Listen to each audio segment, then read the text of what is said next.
All right, welcome everyone. This is Kristen Vincent, Chair of the Westborough School Committee speaking. Today is Wednesday, September 23rd, 2020. I call the meeting of the Westborough School Committee to order. Thank you for joining us this evening at this remote live stream school committee meeting. Due to the impacts of the COVID-19 virus, some aspects of the open meeting law have been suspended. Pursuant to Governor Baker's March 12, 2020 order suspending certain provisions of the open meeting law, General Law, Chapter 30A, Section 18, and the Governor's March 15, 2020 order imposing strict limitations on the number of people that may gather in one place, this meeting of the Westborough School Committee is being conducted via remote participation. No in-person attendance of members of the public will be permitted, but every effort will be made to ensure that the public can adequately access the proceeding as provided for in the order. Town officials and Westborough TV have worked together to hold this meeting via televideo conference and broadcast it as such on Westborough TV's government channels, Verizon 28 and Charter 192, and streamed online at www.westboroughTV.org/live-stream-government. or Westborough TV YouTube channel for persons who'd like to listen or view this meeting while in progress. Any votes we take this evening will be roll call votes due to the remote participation. If you would like to speak at a school committee meeting during the citizens request portion of the meeting, please email your request to school-committee@westboroughk12.org or email the chair of the school committee directly, that's me, at vincentk@westboroughk12.org. Thank you to Westborough TV for covering the broadcast tonight. And as a reminder, a recording of this meeting can be accessed at any time from the Westborough TV website. We have with us tonight at our meeting, Superintendent Amber Bach, Assistant Superintendent Dr. Daniel Mayer, Director of Finance and Administration Irene Oliver, Steve Durrett, Vice Chair of the Westborough School Committee, School Committee members Sarah Goulet, Lisa Edinburgh, and Raghu Nandan, School Committee Recording Secretary Jen Benton, and we have staff from Westborough TV who are handling the live stream and the recording of this meeting. I'll run through our agenda for the evening. We will begin with an approval of minutes from our September 9th regular session.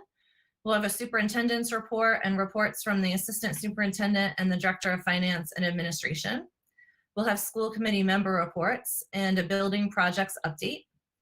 We have citizens requests on the agenda, but we don't have any citizens requests for tonight.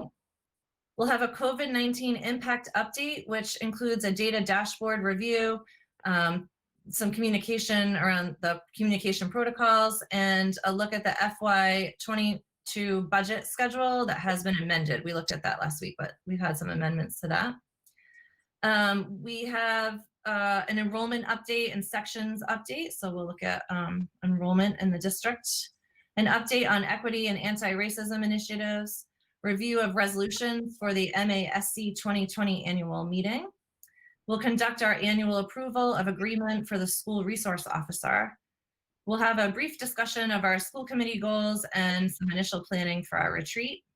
We'll hear an update regarding the November fall town meeting, and we do not have a need for an executive session tonight. So that's our agenda. So we will begin with an approval of minutes for the September 9th, 2020 regular session. Is there a motion? This is Sarah. Steve, I can make a motion for the minutes. Thank you, Sarah. Make a motion for the minutes. Is there a second? I wanted to make an amendment, but I'll second approving an amended September 9th minute.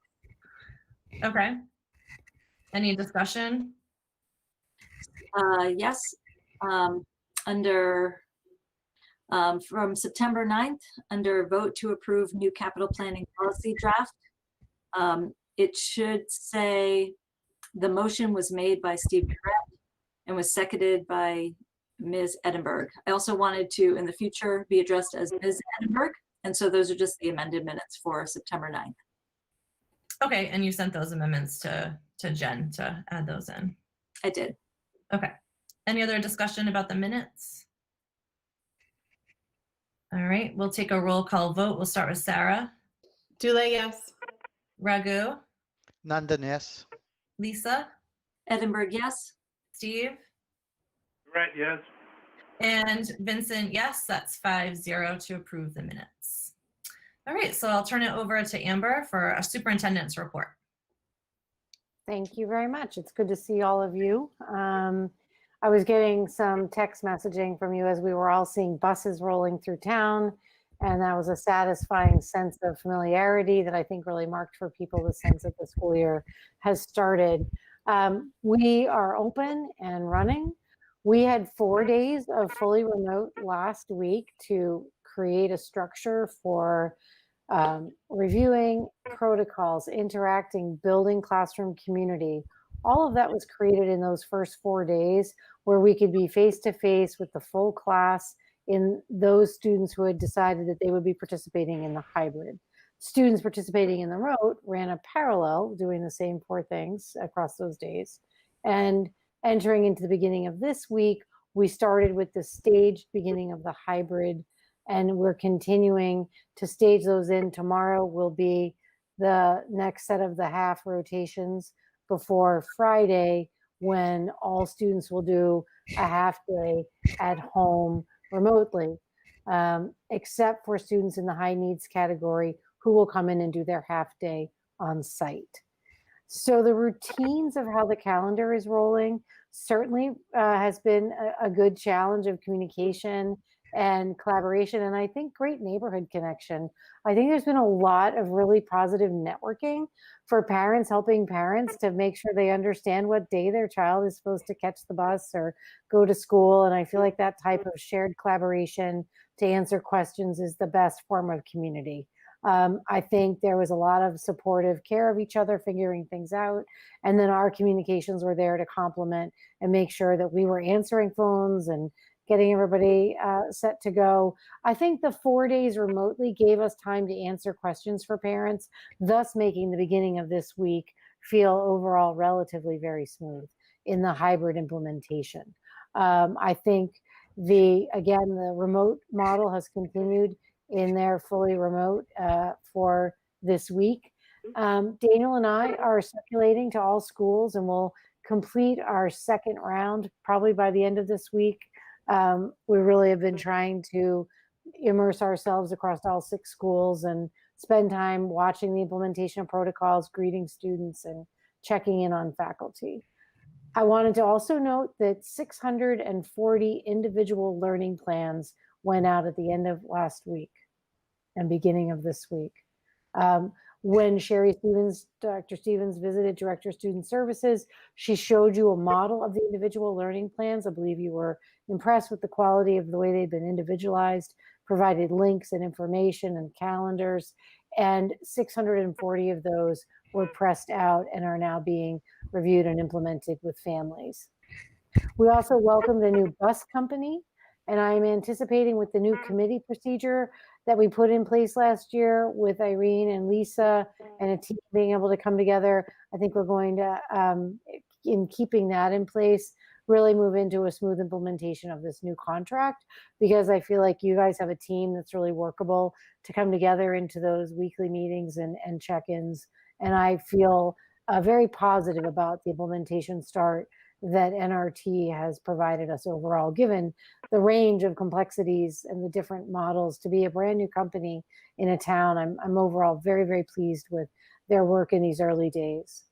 I also wanted to mention as well that, we have all sorts of other things going on. The track at the high school is under repair. We had requested through the warranty process that the company return and do a new seal coating on the track. We did not feel, given the horrible weather when they were installing, that they got the opportunity to really apply the level of depth of rubber that we expected of a quality application. And upon really pressing on that, they have returned and are currently now making the repair. So that means the track is closed for the next 2 weeks. I will be pushing out a communication probably tomorrow or by Friday, just to provide an update on that to community members. It's disappointing to them. They've all had about 6 months of accessing our grounds with a lot of flexibility. And so we are going to be just pushing out some reminders to them that 1, the track is closed for 2 weeks. And 2, that this year, when we have a lot of outside active use, there will be times when the grounds of the schools are closed. And I think I wanted to make sure I updated you here tonight before I pushed out that communication. We'll be looking to strike a balance, but I think it's important to note that while we have, for example, sports teams or other groups outside, there are limits on the number of people that can be on the track area. And for distancing reasons and other types of things, we will be shutting the track field area during school hours if we are out there using them. We'll post some signs that allow people to certainly access them for use if no one's out there, but we're trying to kind of strike that balance. So I'm working on that communication, and it'll go out probably Friday. And I think across the range of my updates, that's it for tonight. All right, thank you. Yeah, it was exciting to see the new buses rolling through town. Shiny, brand new. Heard they're really nice inside, and lots of the mini buses moving around town too. So really great options for transportation. So it's good to see that up and running, and good to hear that the relationship is progressing well with the new bus company. So that's nice. And I know a lot of students were so happy to see their I want to say famous drivers, but favorite drivers on those buses. They are like little mini celebrities in some neighborhoods. So it was fun to see them back on our roads driving through Westborough. So that was great. Daniel, what do you have to update us with tonight? One thing, I'm going to share my screen for a minute. I do want to, as I'm doing this, say that it was a pleasure to see our students coming in, and there was a lot of smiles on everyone's faces today. I know the faculty were really happy to finally see the students, and it just felt, the one feeling was, we want more. A quarter of the kids were there. It felt like odd to have the empty. The schools felt a little empty, but it made a lot of sense to reviewing protocols and getting ready for the beginning of the year. So people understood. So I'm assuming you can see my screen now, and that I wanted to just put in a plug, as our students are going to be spending a lot of time online this year. With their and the first speaker here, Westborough Connects, as many of you know, is a terrific resource in the community that teams up with the Westborough Public Schools and other community agencies to put on high quality programs that will help parents grapple with issues that they're concerned about. It's not just for our parents, it's also for the greater community. But this Katie Greer presentation, she's an expert in tech safety and digital citizenship. I think that this is going to be very, very important for us all to be thinking about this year. We are always working with the kids about what it means to be safe online and to be to keep themselves safe. She's going to give a presentation on October 22nd from 6:30 to 8 o'clock. I believe we're doing this. It's going to be virtual. Yep, after speaking virtually. She's also going to meet with our kids and the students in different groupings. We had it planned actually to have her come in the spring before the COVID crisis shut us down, but she's a nationally known speaker, and that'll be wonderful. So it's about a month off. People should put it on their calendar. The other thing that I wanted to draw their attention to, and Lynn Lyons has come a few times to Westborough to talk about managing emotions during, and she's an expert in anxiety, and her theme here is managing emotions during uncertain times. So November 10th, 7 to 8 o'clock.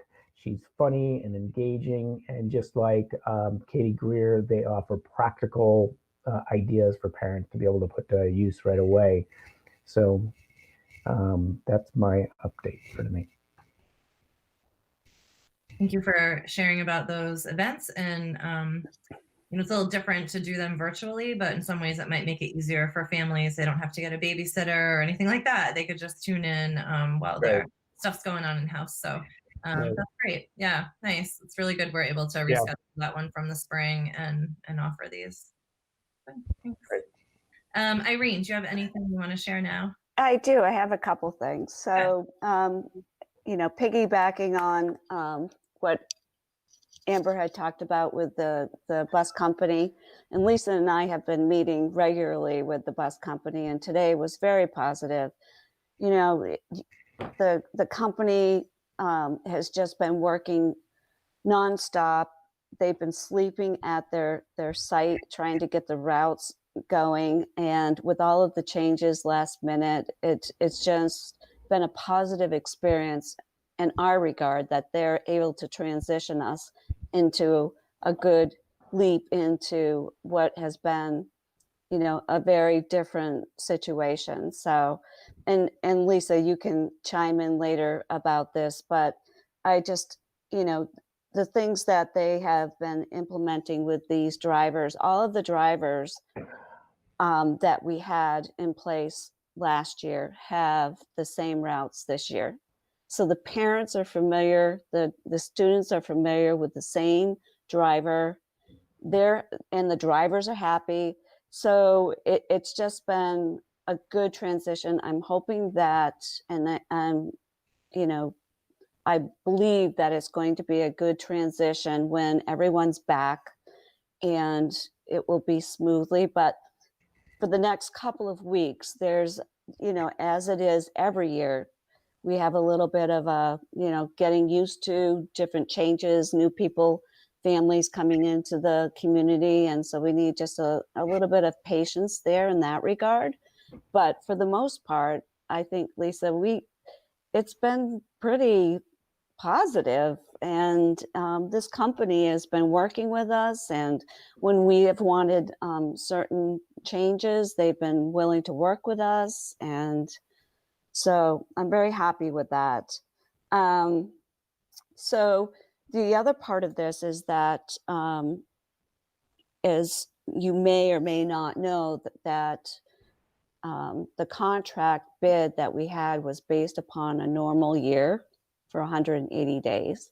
And so I've asked for them to give us a proposal on a price reduction based upon remote days that they're not transporting. I know they have overhead and cost that they have to cover, and that's what went into the bid, but there are some costs that they're not covering. So we expect a bit of a reduction in the bid and the contract. So they have submitted a proposal. It's very basic. I will be going over that and reviewing it. And Lisa, I will be giving that to you as well and working with you, and we'll most likely work with the legal counsel on this. And then my expectation is that we have the authority to do a negotiation on an amendment with that. But if not, certainly weigh in, anybody on the school committee, and let us know. The other thing that's going on is the stimulus grants, the COVID grants. We are working with HR on certain replacements for the remote learning. So I don't know, Amber, if this is the time to introduce this, or if you feel it's a time to. Well, why don't you add it after Daniel does either is fine, Irene. I appreciate your question. It seems logical that it might fit in more when Daniel does his enrollment update, and you can complement it with the numbers of staff we needed to add. Okay, I can do that. But so certainly, we're covering the grants, the stimulus grants that are coming in, and managing the expenses and trying to, all of the PPE expenses that come in, pushing it towards those grants. Anything that hasn't been budgeted on our general fund that are added expenses, moving it towards those grants. It's been quite the added work to try to manage that, but we're putting the word out to everybody that, if you do have something that's above and beyond what was budgeted that had to do with the COVID, that we will push it towards those grants. And so hopefully we'll be looking forward to see if the feds will extend those grants and or give us more funding, stimulus funding. So stay tuned, I guess, after December. And those are my updates.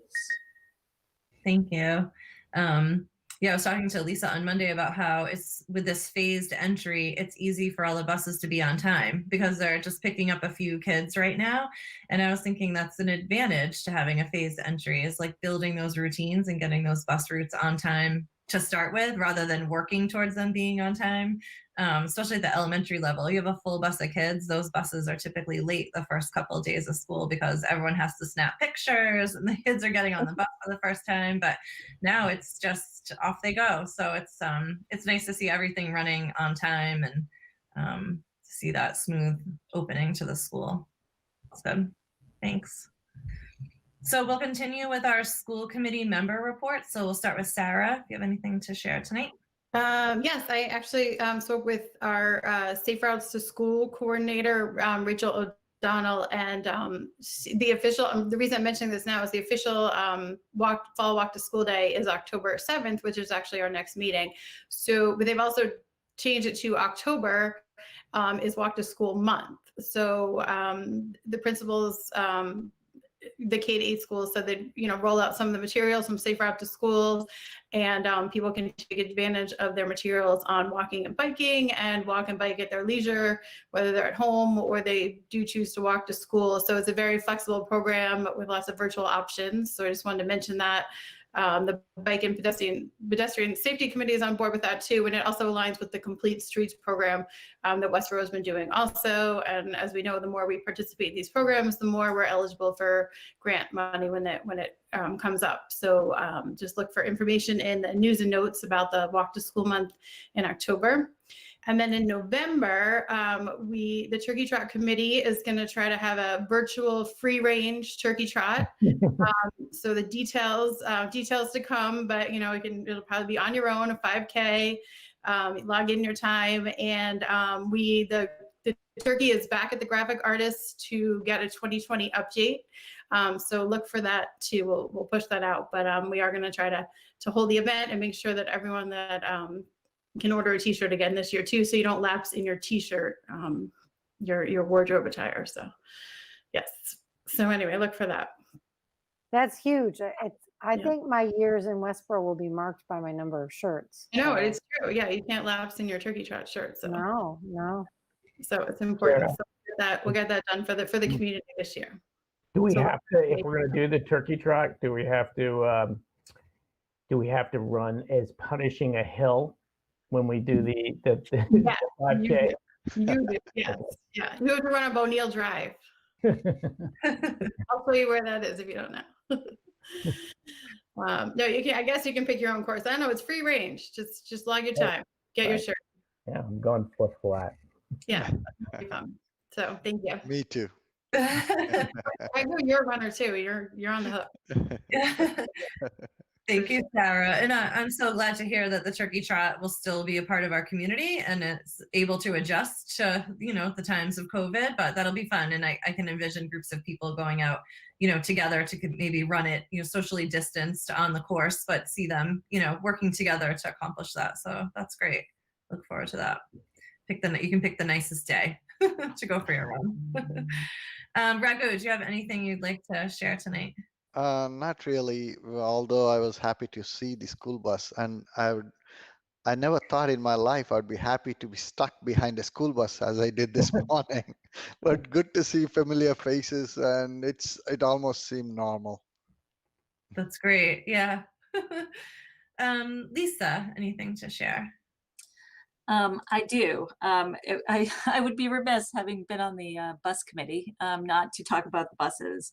I mean, it really, as Irene said, has been a collaborative effort with NRT and building a very good relationship.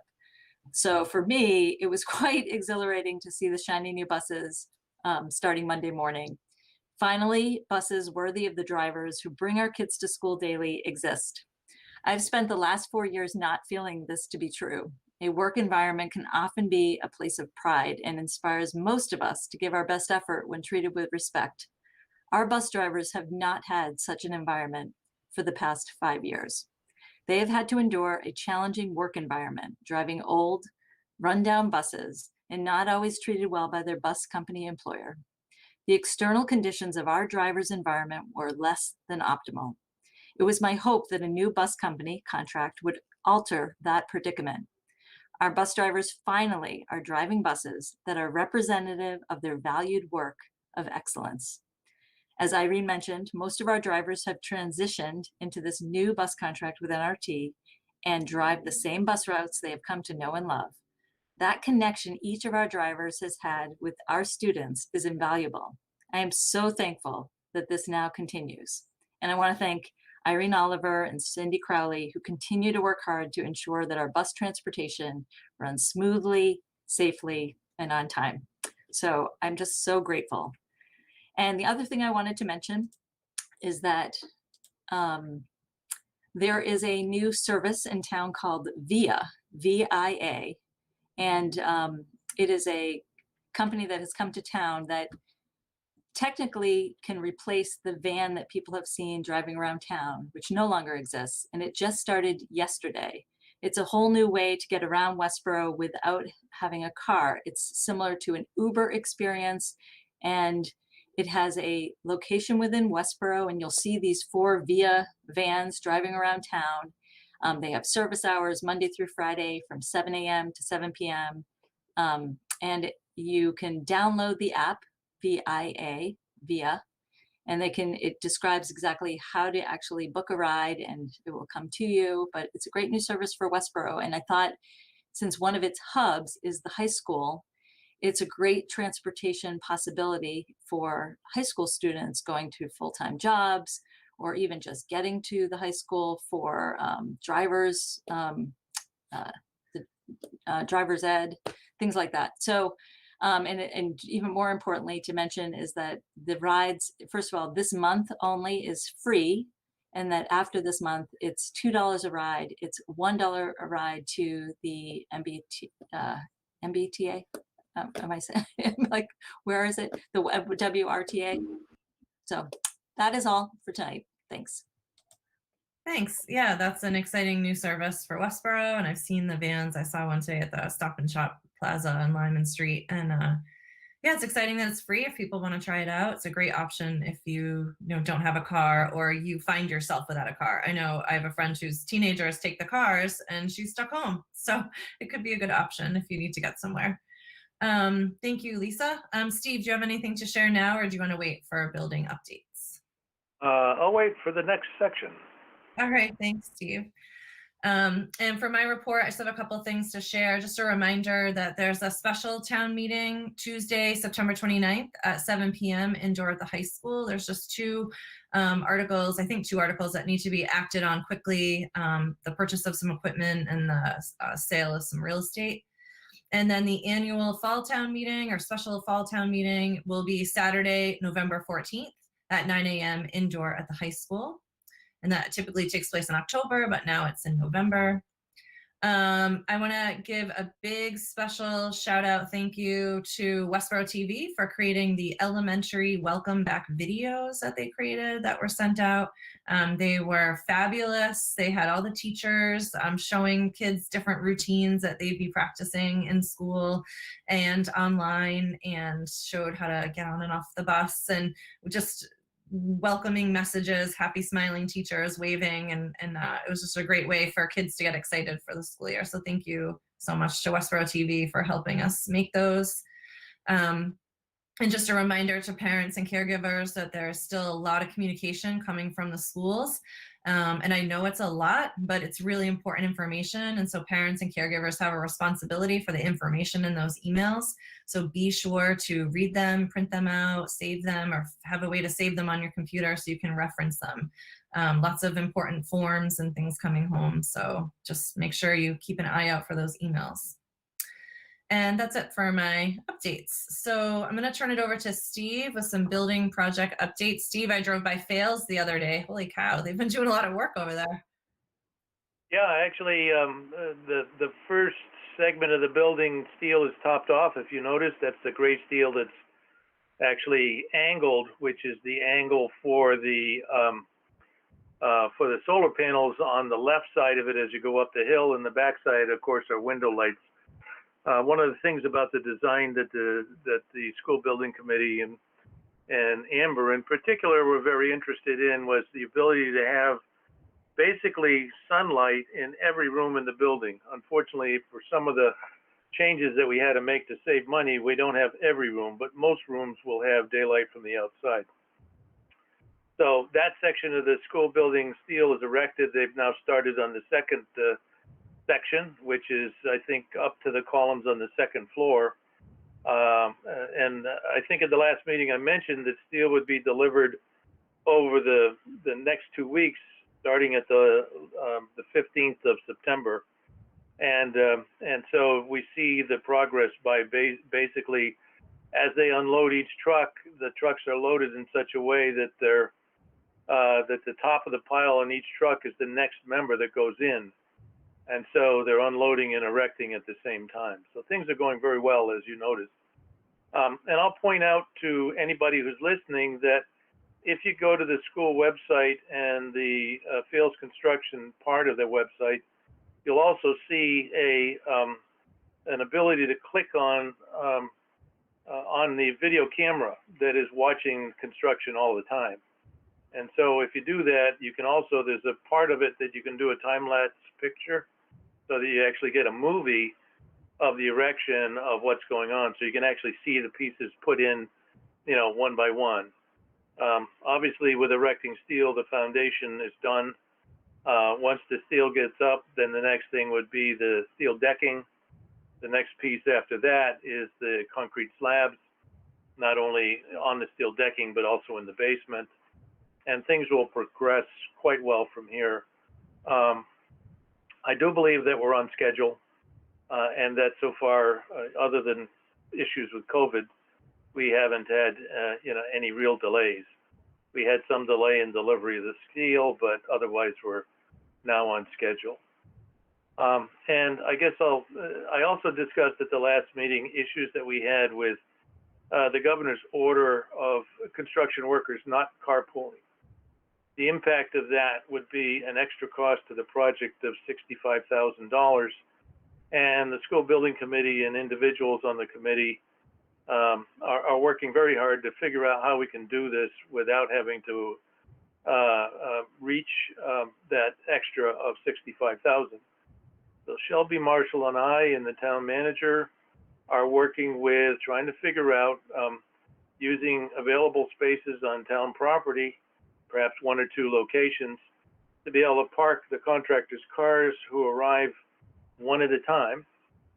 And the subject of the discussion now is to work out with various parties, being able to pick those construction guys up using either the senior van or perhaps the school committee's van, or perhaps a small school bus.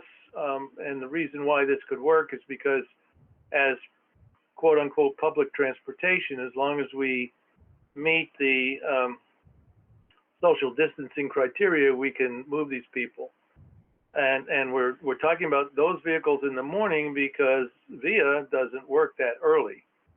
But we could use VIA to bring them back to the parking lot wherever they are, using VIA in the afternoon. So we, the 3 of us, or 3 groups of us, really it's a bunch of people, are working hard to figure out how all this could work and transpire and save the town $65,000. So we're not asleep. So that's the story for now. And I don't know that you picked up on this yet, Amber, but we'll be talking some more about this possibility. I'm ready. I'm paying attention. Yep, we're definitely going to be, we're going to be busy. I can hardly wait. I figured you're going to pull it off, so I'm ready. Yeah, and you know, the specific story is in the original contract that we wrote with Gilbane, the project manager, there were certain terms as to what the vendors had to do.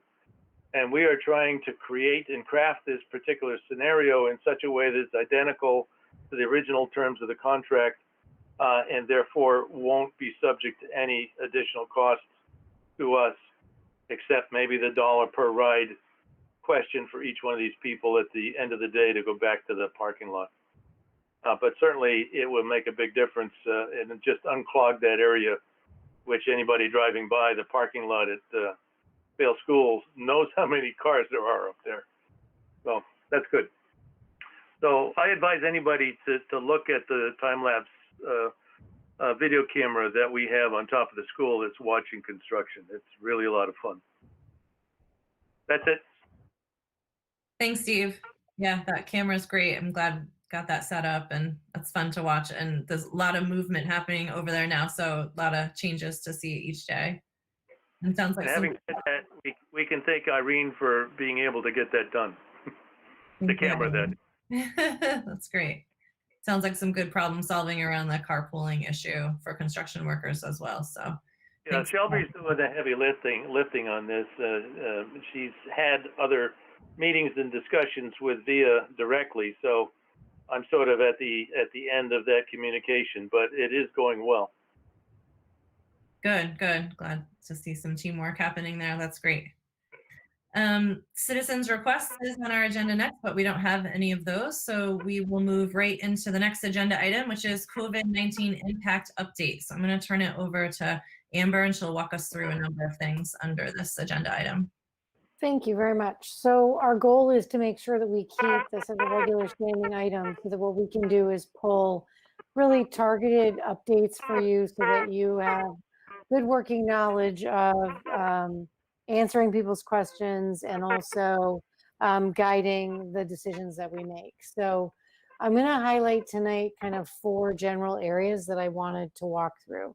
The first was the release of the data dashboard. So one of the things that we discussed and worked on with families was that as we were moving towards implementation of the hybrid return, that we would run a data dashboard collecting kind of benchmark data on levels of illness, levels of symptoms, and different pieces of data. So Daniel's going to pull up the dashboard here. So this week we released our first dashboard, and as Daniel's showing, it's linked right there on the website where it says COVID-19 updates, and you click on that. So you go to the main website and you notice that cute little girl right there. I know, look at that. And then you go to the data dashboard. There we go. So this, we designed this as a way to, again, there's an elaborate dashboard of, people working with the Board of Health to track the nurses tracking through, following any cases. We created this as a thoughtful summary that we think is the least confusing, but gives people an update on where we are. And I just want to share it with you tonight and give you a picture of how we see posting that weekly. We said basically it would be posted on Mondays. I will put it to the website and it will be available for people to, get in the habit, just like the Board of Health, of knowing it's posted there on Mondays, and you can go check it out if you want to see kind of a summary update.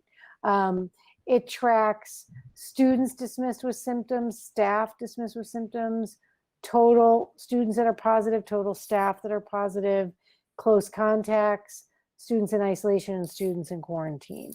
And when you look at this, you're going to see some parallels. So if you take, for example, the Hastings cases here, there were 2 students who tested positive, and there are 2 students in isolation.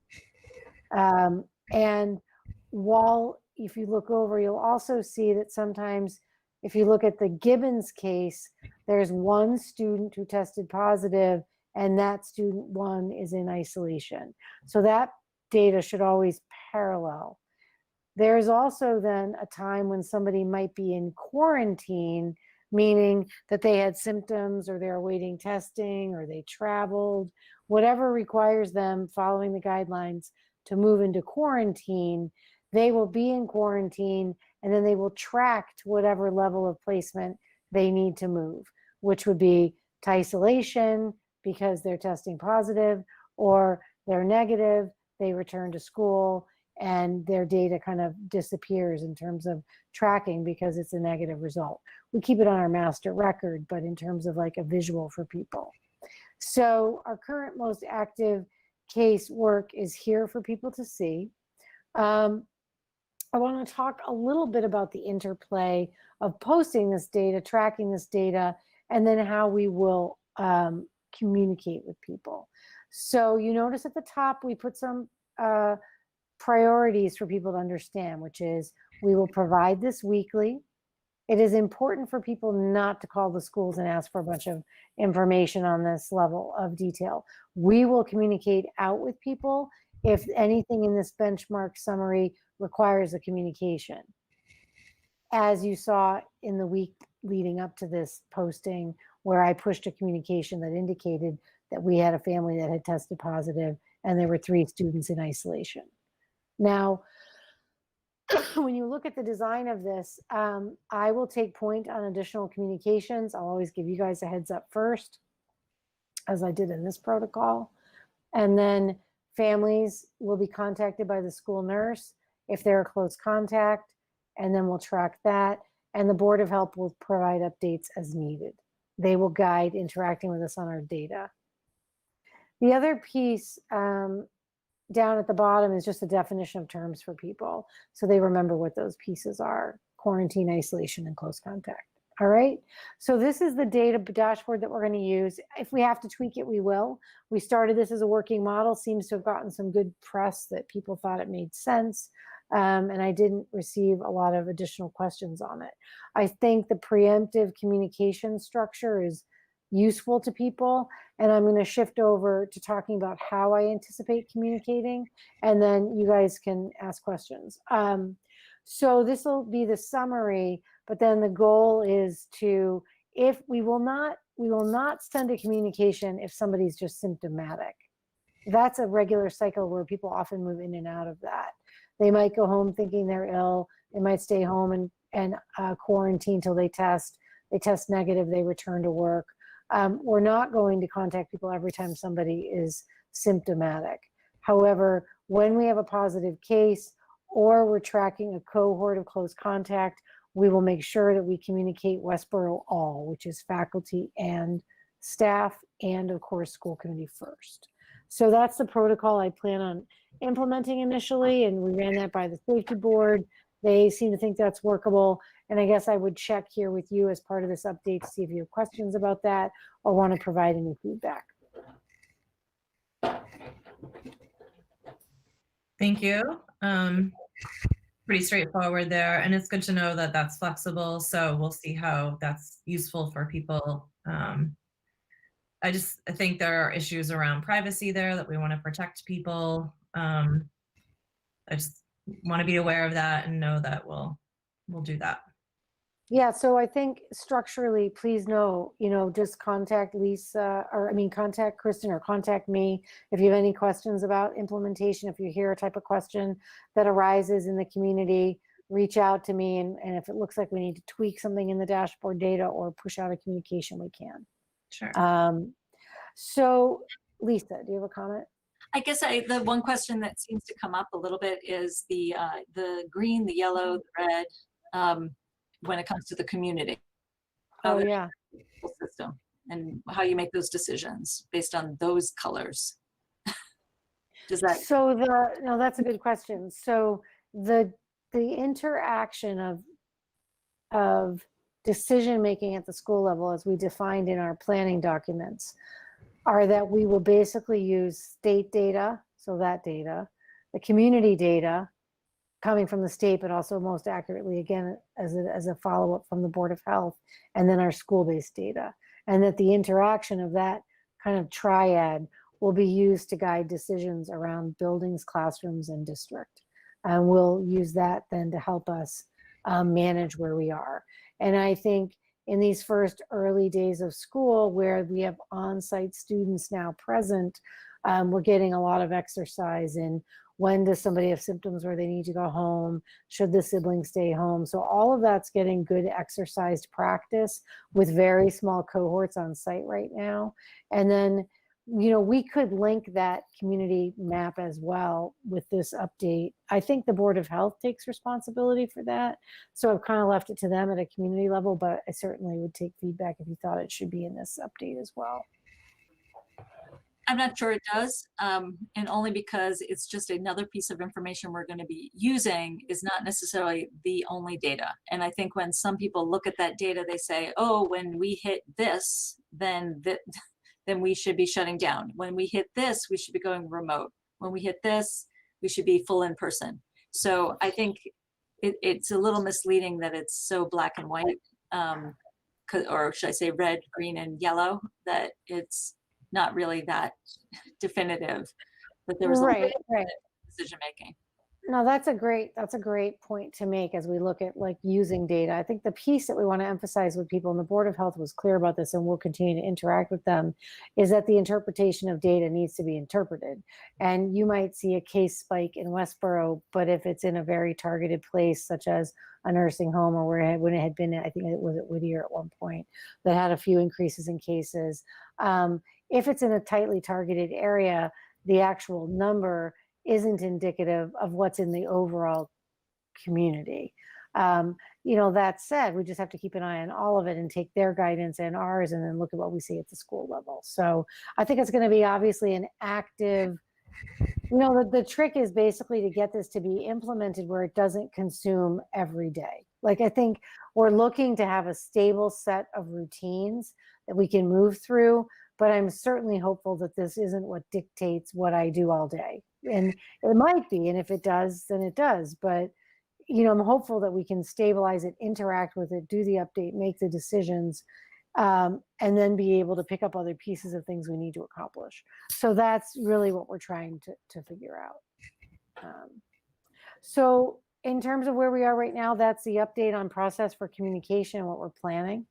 I have two other updates related to kind of our COVID implementation. And I think Daniel's update on enrollment numbers is significant to that as well and follows. The other update is to look at the Chartwell's update, which indicates that I just wanted to make sure you were knowledgeable of this. We did a lot around food care for families during the early days of the crisis. There was a lot of concern about, are our families getting fed? Are funds going to continue? And I just want to indicate, as the memo is that I provided to you from Claudette, the funding came through such as to allow I'm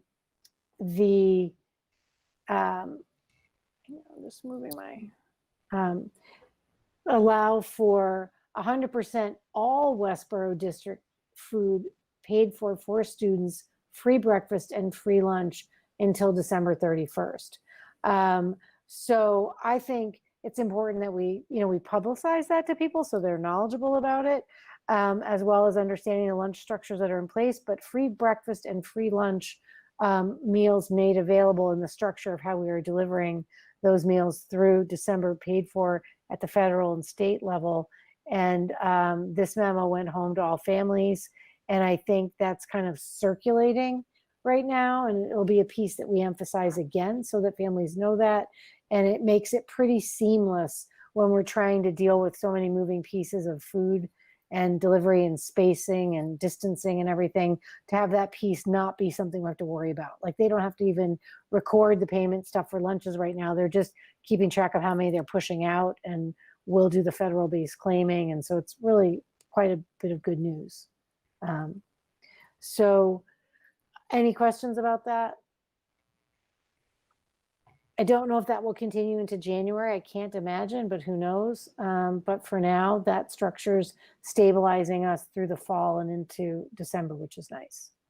Yep, and I also know that she communicated out to families about applying for a free and reduced price breakfast and lunch, so that if families do feel that they may need to apply for that or reapply for that, the information is there, so that if we don't have this funding, that can be already in place for families. So that's important also. Yeah, and I think the other part of this is there was some discussion as we do the update here around lunch at the high school and feeling that it was confusing that we weren't running lunch during the lunch period. But I was up there today looking at the implementation, and the extended snack break in the middle of the morning there is quite substantial. And again, there's stations where they're providing a bagged meal, which is basically a brunch lunch level of food for students. And then there's also the grab and go for them at the end of the day. So they are getting, I think parents who had some initial concerns are pleased that their students feel like they're getting plenty of food. So I think in terms of an update, it's a good one. And I think Brian, the principal, is going to be pushing out an additional update of just kind of like what he was hearing from parents and students, so that people understand that the way that the flow of that was working was positive in these early days. Any questions on that before I move on? I just wanted to, if you have several kids in different buildings or different age groups, that's what very complicated for some. And so if you're listening out there and you still don't know how it works, the high school, those students sign up for their breakfast and lunch every day on a Google form. And at the middle school, in their homerooms, they sign up on a Google form so that there's numbers that are set for the day. Right. And at the younger levels, I don't think they take, do they take a record? Is that's my They take a lunch count. Yeah, the teacher does it as a lunch count. Yeah. in their homeroom. Right. And the other thing you have to realize is that we had to implement a bag pickup for people that are at remote only who wanted to access food. So all the equity balance of those. So they're also running a regular pickup structure for families to come in and pick up both meals when you're in the remote. So, you know, it's quite involved. I feel like those pieces, you know, every leadership branch of the district is carrying the piece they have to manage very effectively. And so this got off the ground in a way that we feel very good about. And I just want to give a shout out to Chartwells and to Claudette and to Irene and the team and our cafeteria workers who've really done an excellent job. So I did experiment with it. I made one of my children get the breakfast and the lunch and the take home breakfast and lunch to sort of see what was actually, how is it packaged? And it's actually really organized. And I mean, it's also an extraordinary amount of, it's a lot of food, you know, because you're having food for the next day. So, and they've made it very easy at the high school to just grab your lunch, grab your next day breakfast and lunch and go eat either outside or in the designated areas, distanced, and it was very well done. So yeah, kudos to the lunch service employees. And so I just want to say that there are some families that have no means to get to the grab and go locations. So we are, you know, bringing those lunches and breakfasts to them through the food service employees. So, I mean, it's not a tremendous amount of families, but we want to reach everybody that we know about. So lots of coordination, I think, and really excellent work by everybody. I would also, you know, call out, we'll wait and see where we are, you know, in January when we get to that piece. And I think the other transition we're going to face is when the weather gets cold. So right now, you know, we're kind of in a honeymoon in the sense that the weather is cooperative to the way that we're implementing some of these pieces. And I think we'll have to slowly adjust and then and I know that I want to be reassuring to you and to parents that on an administration level, looking to modify other pieces and be ready for those next phases when maybe outdoor breaks aren't as easy or as regular or for as long, that we're ready for all those variations. And I'll keep you updated on those during this update time. The last piece I would like to take you into is a discussion around the budget schedule. So I told you when Irene showed you the original draft of how we typically do this, we talked about the fact that given the circumstances we're under, both with the uncertainties around budgeting, as well as the difference in our timeline and implementation, that she and I were going to upend the schedule a little bit and come at it differently. So Irene and I went back to the drawing board and we worked more extensively on this timeline. And Irene's design organizationally was that she basically flipped the preparation timetable. So all of the work that she typically does after the conclusion of working first with buildings and directors, she's front loading all of that now. So when you study this, what you see is that we walked you through this the first time on September 9th. And now you see that September 24th, kind of starting tomorrow, through October 20th, Irene's going to run all the major categories: transportation, utilities, salaries. She usually does those at the end, or she works on them slowly while she's interacting with them around the department budgets. So instead, she's going to intensely focus on completing those calculations and those areas first. And then we'll meet with leadership on the 8th, which is a new meeting I don't usually show you guys, that we'll do, where we walk through how we anticipate, based upon some of her work, their budgets might be varied in terms of level funding or reductions. And then we'll let them work on their budgets the 12th through the 23rd. We will then bring you a preliminary first look that starts with enrollment, which Daniel always does. It'll be essential to understand enrollment for staffing. And then into our first budget presentation on November 4th, where we'll give you an overview of kind of where we are. But it won't be a draft budget. It'll be an update similar to what we've done in the past, based upon how far we've come at that point. And then we'll start meeting with our finance liaisons so that we can upspeed them on where we are. And then you'll see preliminary budget proposal on November 18th. You'll then see final budget proposal December 2nd. So we've given ourselves time between final budget, like my recommendations, and then final budget recommendations, such that we can, come out backing into the same timeline. I think this is doable. It's building in a longer window for us to look at the financial impacts that we're facing right now, potentially, as well as to see as long a window as possible to learn kind of what the town status is financially. So I just wanted to provide that update. It's going to be a little more fluid than usual, and take your feedback about any thoughts on this. Thank you for that. Definitely makes sense. I also thought too, I know in the past, Irene, like the first or second day of school, you're handing principals their budget workbooks to think about next year. It's like, here are your new students, and think about next year already. And given all of their responsibilities this opening the school year and everything that they're working to achieve, this kind of respects their time a little bit, carves out a little more time for them to work with staff and students. And the 12th through the 23rd in October makes a little more sense, so that you can just get the school year going first.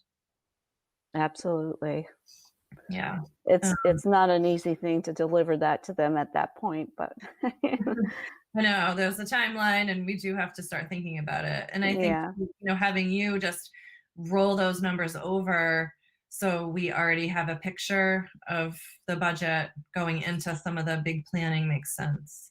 I don't know if anyone else has comments to make about it. Go right ahead if you do.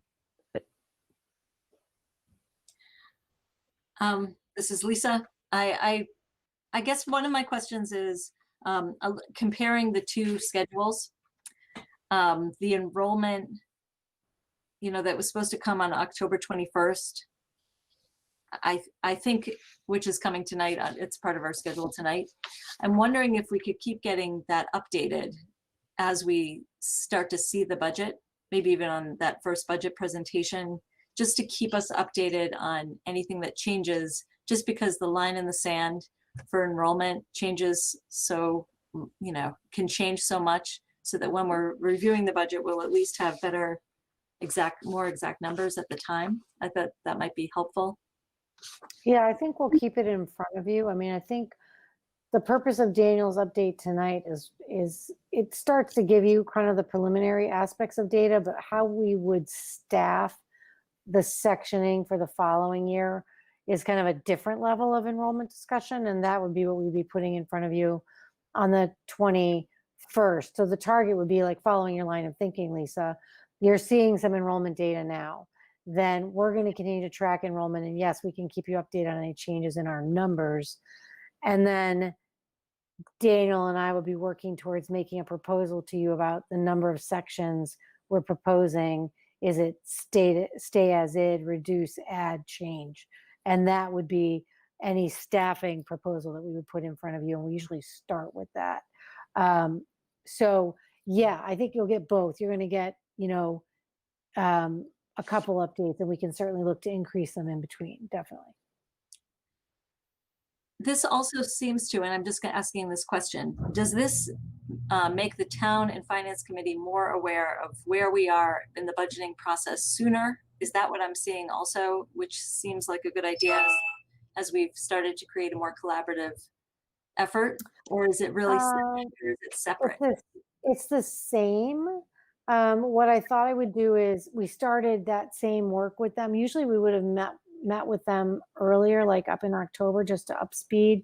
But what I thought we would do is after this meeting, if you feel like this looks like a secure enough entry point for starting, I would send it to the chair of AFC and ask if they're going to designate liaisons. And I thought that I would call the chair and just walk through this budget timeline with him and be clear that, there's so many unknowns. We're going to look to those meetings being really, really important. And then typically our liaisons come in and they attend those meetings during the times, of course, when we are meeting with them.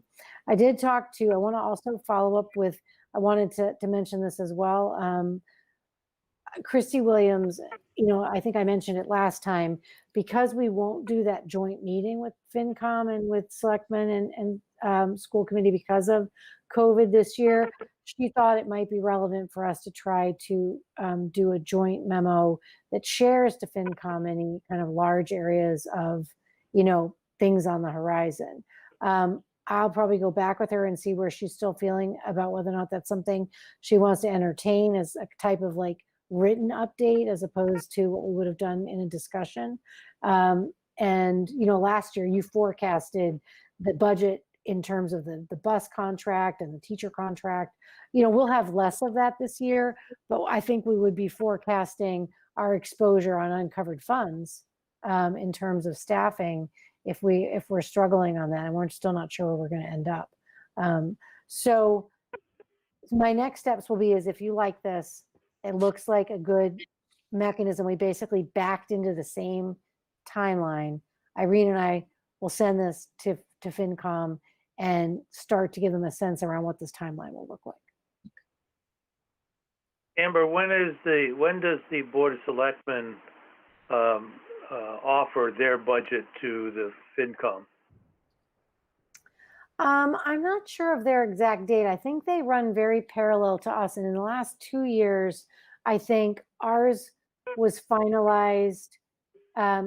She's always waiting for my number because she wants to drop it in because it finalizes her number. And so I think we ran really closely last year, Steve. I'll email her and ask so I can see how we align. The reason why I asked is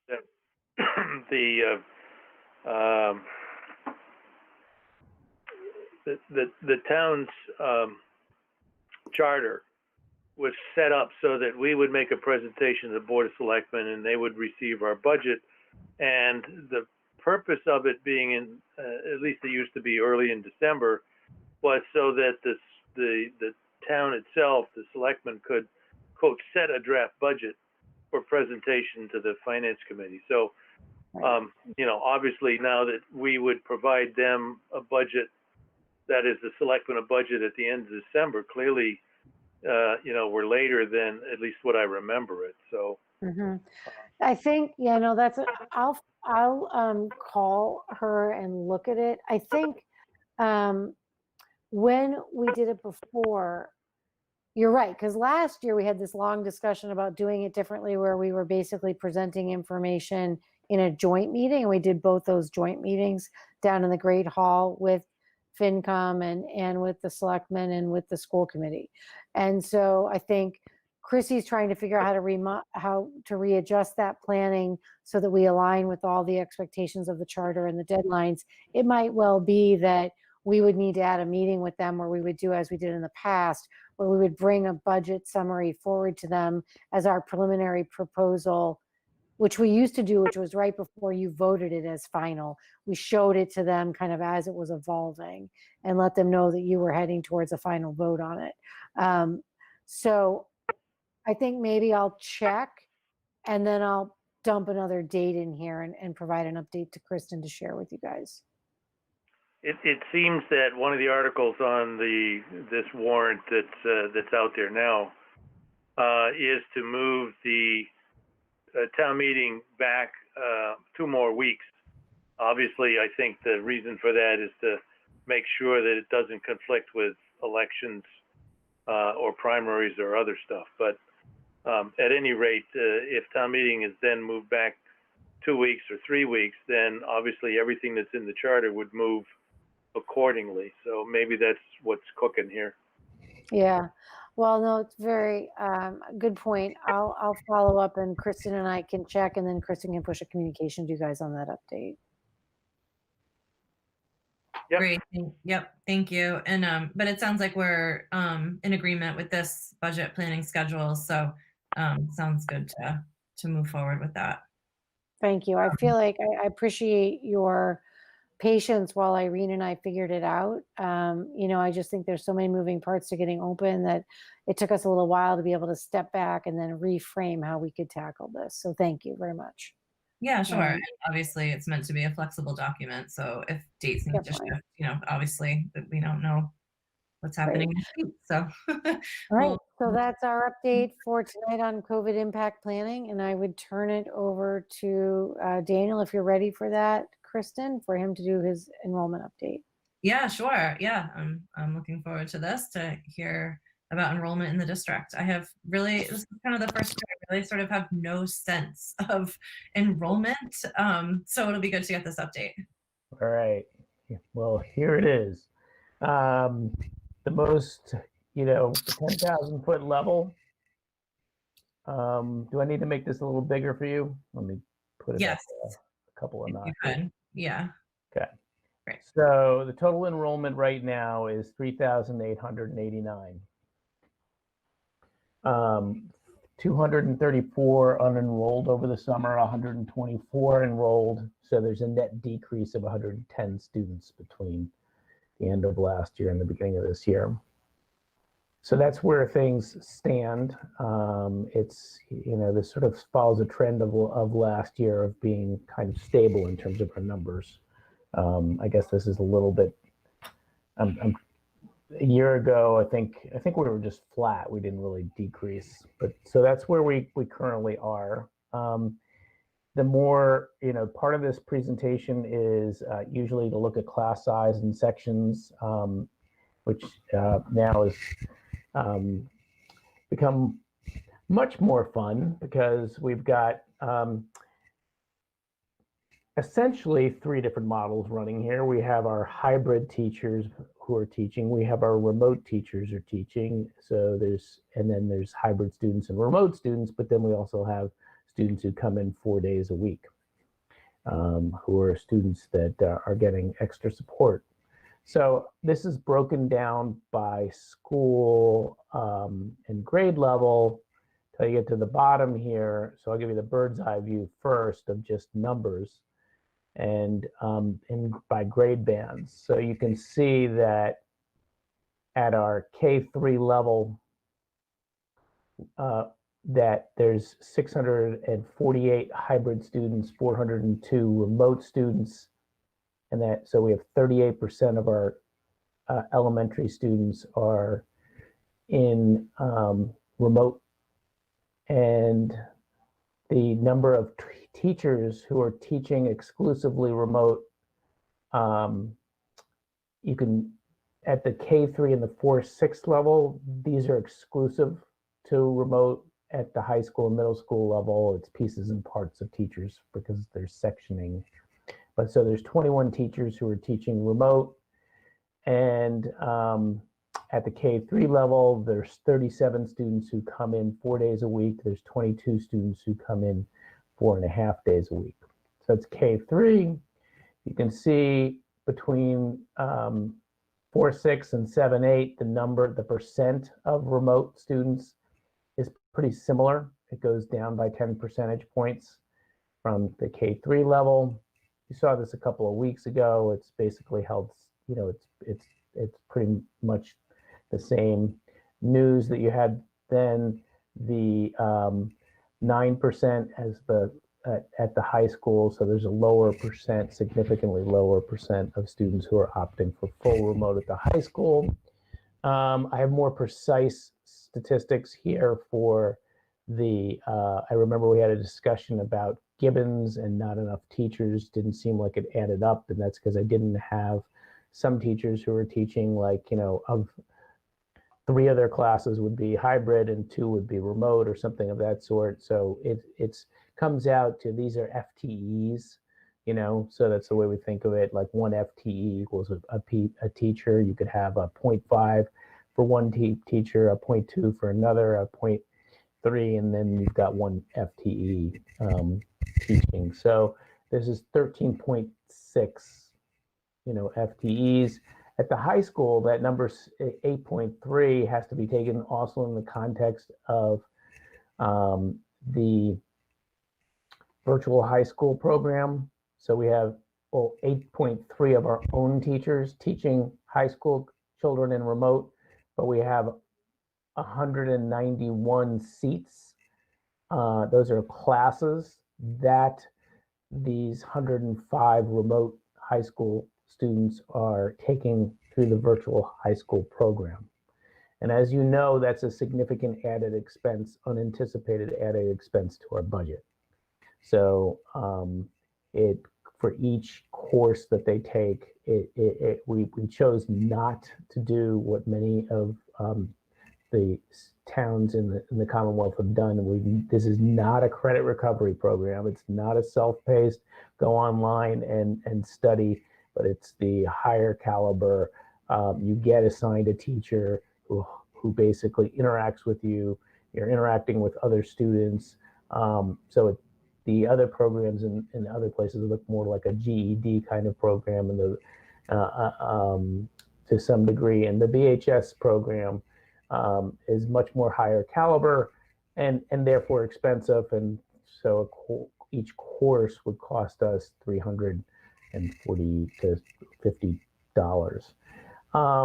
So let me just then go to the class size piece, because I know that's something that we're all always interested in. The preschool is a different kind of structure, because it's really primarily focused on bringing in kids at an early age who have special needs, and so you have a higher percentage of students who need special attention that are and their special needs that are in that program. You can see that 69% of our preschool kids are who are general education students are taking the remote only option, and 4 of the 4 teachers who are teaching hybrid, and there's 2 that are teaching remote. And then for special needs students, it's 40% of the students who are taking the remote option, and there's 4 teaching hybrid and 3 teaching remote. The class size is kind of like slightly misleading over here. This is in that this is really because it's half day, that 21 is really more like 11. So those teachers are teaching. So I could, maybe I should just put a half in there, but the teachers are, these, when you look over and see what number of students they're teaching half the kids in the morning, because they only have half a day of preschool and then another half in the afternoon. So that's just worth keeping in mind. So moving away from the preschool, the elementary level, and this is cleaner to look at. So you basically, the way this works is The reason I have the blue here is that we're going to update these numbers and then there's formulas. So as we update through the year, as things change, it'll help us get the percents. And if we change around teacher assignments, or it'll give us the percents here, and it'll also give us over on the other side, it'll give us the class size numbers. So, for at kindergarten, you can see you've got 3 hybrid teachers and 2 remote teachers, and you get the class size numbers obviously by taking the number of hybrid students and dividing it by 3, the number of remote students and dividing it by 2, and then you go over to the side here, and that gives you how many students, what's the student to teacher ratio for the hybrid versus the remote. So these tables on the side are sort of the ones you're most interested in for purposes of class size at this point. You just have to, I'll look at the other tables in a minute to point out some things that are there. But basically, traditionally at this time of year, what we're focused on is the class size piece. It has been, as you know, tremendously complicated and onerous to reassign teachers and all of, many teachers to be able to accommodate these 2 different structures. There's some complicated decisions that need to be made, including predictions about whether or not kids are going to switch between, when they're given permission, are they going to switch between going from remote to hybrid to remote? We don't know. And if you look at the K-3 schools, so these, all these are the 3 schools, and you've got at each school, basically, you've got 4 of each. So you've got 8 classrooms, 8 different windows in terms of that you're looking at, like at each of these schools. So you're looking at how does the K look in terms of a hybrid model? How, in terms of what's the average class size for the K kids, given that there are X number of sections? What are the class sizes for the K kids for remote? So when you look across all of these 8 plus 8 plus 8, 24 different cells, I've isolated 3 places where there are hotspots where we feel like, the numbers are higher than we want them to be. But when you think about 24 different cells here, and it's only in 3 areas, we've managed to keep our student to staff ratio very good. Very, very good, with the exception of Armstrong. We're at the hybrid, in the remote rather, in grade 2. Fails a kindergarten section and fails a grade 2 section. We're very aware that these numbers are something that we need to keep a watch on. We're not going to let any more kids into the remote sections in grade 2 at Armstrong or grade K at Fales. We could entertain moving some kids if it becomes necessary, if it's because it's virtual, over from Fales over to Hastings. It's not our preference to do that, but it's virtual, so you could do that, but it does, create long-term, it's better for the students to probably they're making friends, even albeit remotely, with kids that are at the fail schools that they're going to be with. So we take the decision to move a kid into the Hastings kindergarten section, remote kindergarten section, very seriously. At this point, we're not doing that.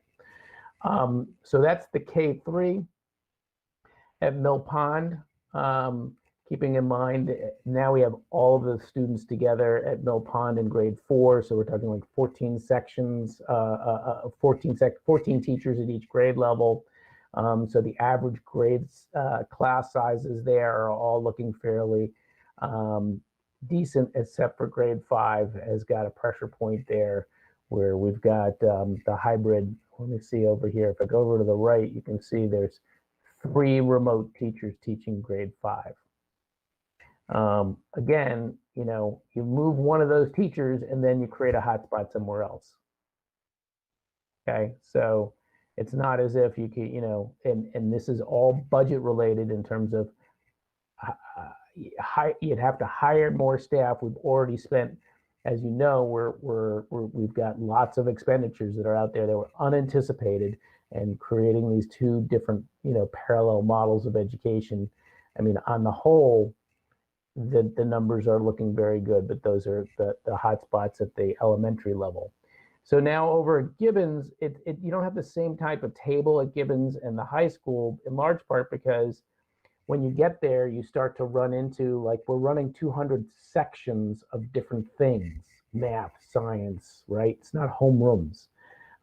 Math, science, foreign language. So there's, like, at Gibbons, you have an average class size of 20, but 44 sections out of 200 sections are at 25 or more. Now, keep in mind, when I say that 44 sections are at 25 or more, those kids are not in that section all day long. They're in a section for a period, whereas the elementary kids are in self-contained rooms for the entire day. So they may have a section that's large for science, but not for math. And so the other thing to point out here is that most of these classes that have 27 students on average. So when I say it's more than 25, it's about 27 on average. One pops to a little over 30, but on average it's 27. And most of the classes, and this is not ideal, are core subject classes, which is a contrast to the high school. So most of the classes that are large at Gibbons that are in the 25 to 30 range are, when I say core subject, you know what that means. It's math, science, English, social studies, and world languages. At the high school, the average class size is below 20, and there's 33 sections over 500 out of 500 or so sections that have 25 or more students. In contrast to Gibbons, those are mainly music, PE, and world language classes. There's maybe 3 math classes that are in there. So that's where that stands in terms of class sizes. So I'm going to turn it over to you for questions in a minute. I just want to look here so you can obviously look at these tables to see by grade level. One thing I didn't point out is you can see by grade level the number of in-person 4-day students by grade in a given school, and 4.5-day students by grade in a particular school. So that's contained in the table. You didn't see this breakdown quite like this yet. And then, again, you can see how many teachers are teaching hybrid at different grade levels in the different schools, and how many are teaching remote at different grade levels at different schools. And it's so there's a lot of information that's contained there for you to peruse when you want to. But that's my overview, and I'll open it up to questions now. Thank you. That's so interesting to see that. I think it's interesting that we're down about 110 kids, I think, from where we were last year. I think we hovered at 4,000 students, I feel like. Mhm. And for a variety of reasons, probably COVID related also. I know we have a number of students homeschooling this year that could affect that. And whether they continue to homeschool next year or come back, that can affect our numbers. They could be actually living here in Westborough, but they've unenrolled and they're homeschooling. Yes. So that's a piece to keep in mind as well. And real estate is moving. It's okay, but a lot of people are not moving right now because of COVID. So it's interesting to see. And I appreciate the way you've organized the information, because it's a lot to think about with the remote and hybrid students and staff. And so I think you've made it pretty clear here to take a look at all that. So I'll open it up to the committee members who might have questions for you. I have a couple, one of their questions or points, but thank you, Daniel. Very thorough, as always. I know I appreciate seeing all this laid out like this. I know it's a lot of work, so thank you. I think what Kristen said about the homeschool, that would affect us more in the numbers we turn in this year for the budget cycle for Chapter 70 for next year, and then we make that up if they come back again in school year 21-22. Irene's nodding, so I think I got that right. And then I was interested in, Irene can follow up on what she was starting to say before about what staff we've added and what could be covered by COVID costs. So if Irene could follow up with that at some point. And then my question is with the remote classes that seem to be larger than our regular standards, slightly larger, do they also have paraeducators and specialists and different the ability to go into breakout rooms, staffed breakout rooms, things like that to break into smaller sections? Yes, definitely. To both of those things. I mean, they do use Zoom to go into breakout rooms. They also have access to all of our specialists. So there's Math Plus tutors, there's reading specialists, there's special education teachers interacting, there's ELL teachers interacting. So they get the full freight of extra support that a typical classroom, in-person hybrid classroom would get. Right. So I'm not picturing a full day of 20 plus kids on a, back to back. No. Or whatever. So yeah, thank you. Oh. Yeah, I think that's all. I know it's interesting, like Kristen said about the enrollment. Last year, I think at this time we were enrolling as fast as they would come in. So has that tapered off a little bit this year? There's probably a lot of reasons for that, I would imagine, this year. It has tapered off. I mean, that's not to say we're always enrolling.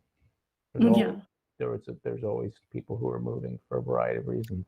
I do think you have, to complement that, I think you do have a higher rate of homeschooling this year. You have families that pulled their kids to put them in private or other settings where they could go full time. Like my neighbors across the street have a kindergartner who is in private this year, so they can go 5 days a week in person. So we will see some increase of that.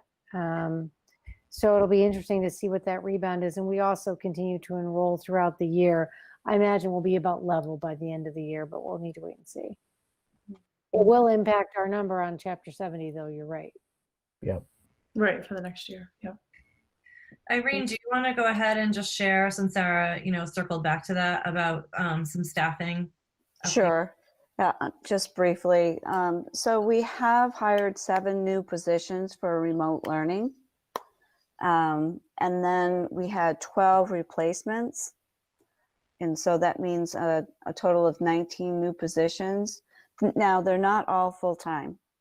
So as Daniel had indicated, FTEs make a difference. So that's what I'm saying. They're not all full-time. So there's, bits and pieces of a position. We have about $700,000 that we're pushing towards the COVID grant. But, that only lasts until the end of December right now, unless the state, there's a lot of pressure for the state, to push the feds to continue the money funding through the end of the fiscal year. But right now, we only know that we can spend it up until the end of December. So we're looking to try to balance the rest of the fiscal year after December, January to June, on those positions. So that's something that we're balancing, and Amber and I are continually having conversations about, and we're looking at, balancing the budget for the event that they don't extend it. There's also the fact that I've been hearing a lot of chatter about that the feds may have another stimulus package coming out. So we're hopeful of both of those things. So we're just trying to balance it, but that's where we stand today with our positions. So just to complement that around a certain piece, which is you have 2 major grants, which Irene held out there. You have the 4,800 grant, which is the We Care grant that's shared at the municipal level. and funding will be pushed against that. Again, ends December 31st. And the 102 grant, which was the other one that came to us, which is the 850,000, again, to be expended in full by December 31st. So what that means is our exposure right now financially hovers around $378,000, because the positions she called out, about 655,000 in hiring to manage where we are with staffing. And we pushed September through December 31st onto the grants, but the second half of salary will hang out there until we see how they're going to posture with us in terms of whether or not they extend that grant or not. Now, we will have already expended the 850, but I imagine, we're going to have to watch it closely with the town. And if it looks like that grant, the 4,800 is going to end, we're going to be driving as many costs as we can against that. If they let us extend it, we would then take that second half of that salary and push it against that grant right away. So, we're working with Leah and Christy. We'll meet with them again now that our numbers are more solid, to be clear that we anticipate that 370 would push right against the grant if it got extended. But again, we can't prepay, so it has to be expended as salary at time of need. So anyway, we have a variety of other things we do structurally to try to protect ourselves a little bit on that. Not making expenditures, holding back, planning on other things to wait and see how we're going to do. So I don't expect you to be panicked by that number. I just want you to be knowledgeable, and I'll certainly push the panic button if we need to, but I don't, right now it would be, what's the impact of the cuts we would end up having to make that would impact modifications to our FY22 budget, right? So no matter what, they're going to, we're going to be interacting on money a lot. Right now, I feel very good about where we are, but if we miscalled how people are going to jump back and forth between this hybrid and the remote, there's other financial impacts that we're having a very hard time estimating. So the impact for VHS, like, we eat those classes if people bail from those and come into the hybrid, unless they stay in them and they keep a part of that schedule, which might happen. Or if you have students who bail from the hybrid who want to push into remote, they're going to need class schedules. So there's just things there. We've built in some financial coverage for that in the grant application, because it's kind of a concrete number per class. But again, there's just a lot of moving pieces. Irene and I are looking at it daily. And, as of now, I feel like we're stable, and then tracking that exposure amount. All right. And that's the financial based upon salary. The other expenditures will be covered through the COVID grants, the PPE, and those other types of expenditures. They're kind of flat one-time expenditures. We'll push those against the grant and cover them. So those are expenditures that we didn't anticipate in our general fund budget. And so we'll push those towards the grant, and we have been doing that. So, the masks, the gloves, the gowns, any kind of protective measures that we have put in place, we push towards that grant. So it's been a management on a daily basis. So yeah. So that's our update on the impact of enrollment, both financially and kind of design wise. We're gonna have to track those hot spots. I don't feel like they're beyond reasonable right now, but certainly causing some pressure points, and we'll just have to watch what happens. Can I All just right? some clarification about a couple of pieces? Sure. At Gibbons in the high school? Mhm. The Gibbons numbers that you mentioned, Daniel, in terms of the larger classes, my question is, are those in hybrid and remote, or just hybrid, or just remote? Like, where were the 44? Was that in person? It's a good question. It's actually breaks down fairly evenly. I had this data up before me before, but it's slightly more sections of hybrid, but not, it's almost 50-50. It really is. And is that also true at the high school when you mentioned the 33 out of Um, 100? I don't know at the high school. I don't have it broken down that way. It took longer to run that data and get it. And so I don't know. I think it's a mix. I know I was over there today and Brian was saying that, you know, they have a couple sections of hybrid that would be close if kids rotate back in, and then areas where other sections in the remote, although I think he feels like more concerned about the hybrid number being high because that's where most kids are. And I guess my question is the 191 seats. It's hard to imagine the 100 kids who are in the remote program at the high school, 105. If there's 191 seats, does that mean they're only taking 1.5, you know, on average classes? No. They're No. fully scheduled. But there's a proportion of their course loads that are being carried by faculty. So the freshman and sophomore classes got them, any kids in freshman and sophomore level remote got a good chunk of their coursework covered by Westborough faculty. And then they needed to fill 1 or 2 classes, maybe an elective that wasn't available with a VHS. And then you have some kids, based upon what their dance card is in terms of what they're looking for, they might be carrying all VHS if they're straight up just a bunch of AP classes and an elective in their senior year. Their whole dance card might be 7 electives, you know, and a core course all VHS. So it varied such that the total package, as we said, wasn't going to be completely remote. It was going to be a combination, and that's how a lot of people are. Okay. Yeah, just to clarify though, the and Brian actually is funny. He's just good. He's texting me exactly what I was about to say, so I'm glad. I was thinking, do I have this right? Do I have this right?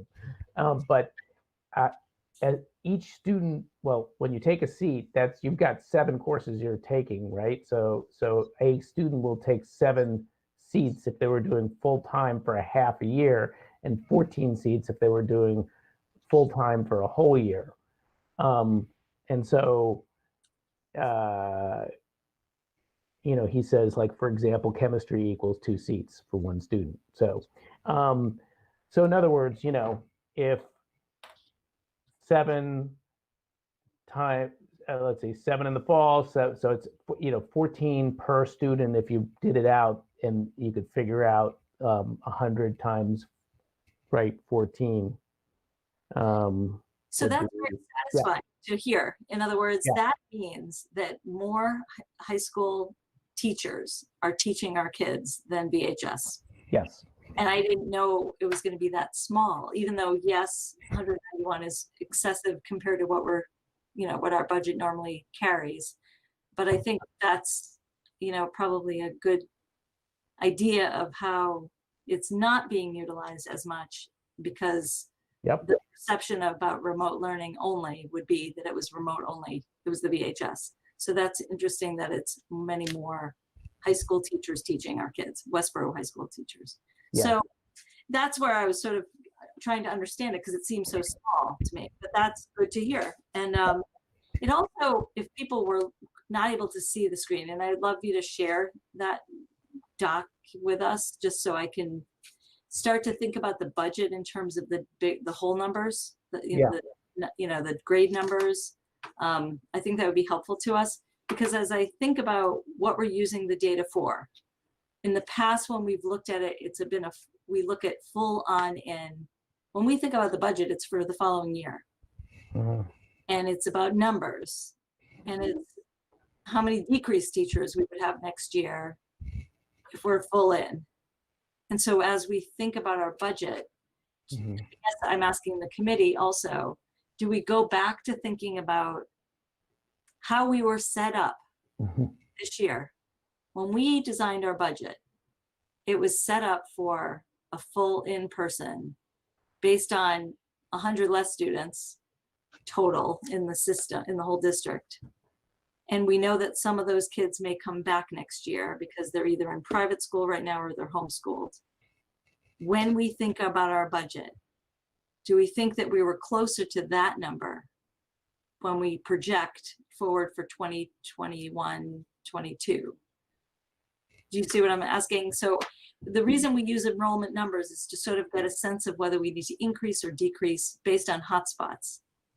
We have hotspots in remote, some of those kids can move to hybrid.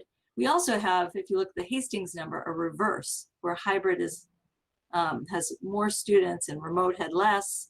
And certainly there were grades at Fales and Armstrong where the reverse was happening in certain grades.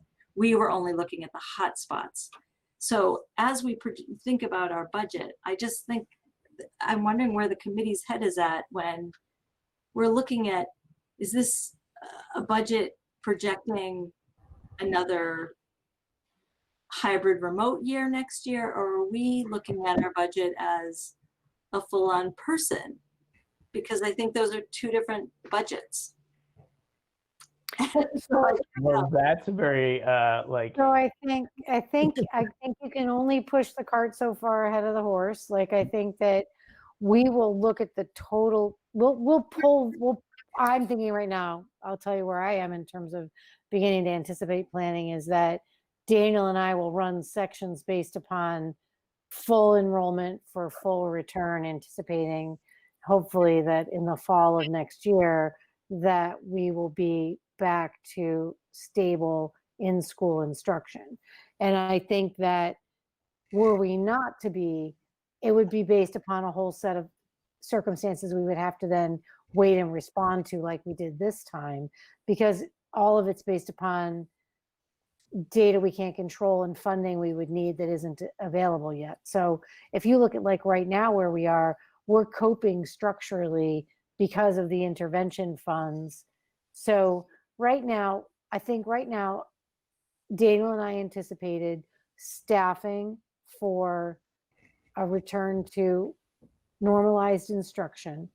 We'll look at the number of students that pulled for private and pulled for homeschooling that we think would return and average it in. And then we'll bring in front of you that preliminary look and then stabilize a proposal for staffing. The staffing that we're carrying this year just for the dual model all go away at the end of the year. So those 19 positions leave.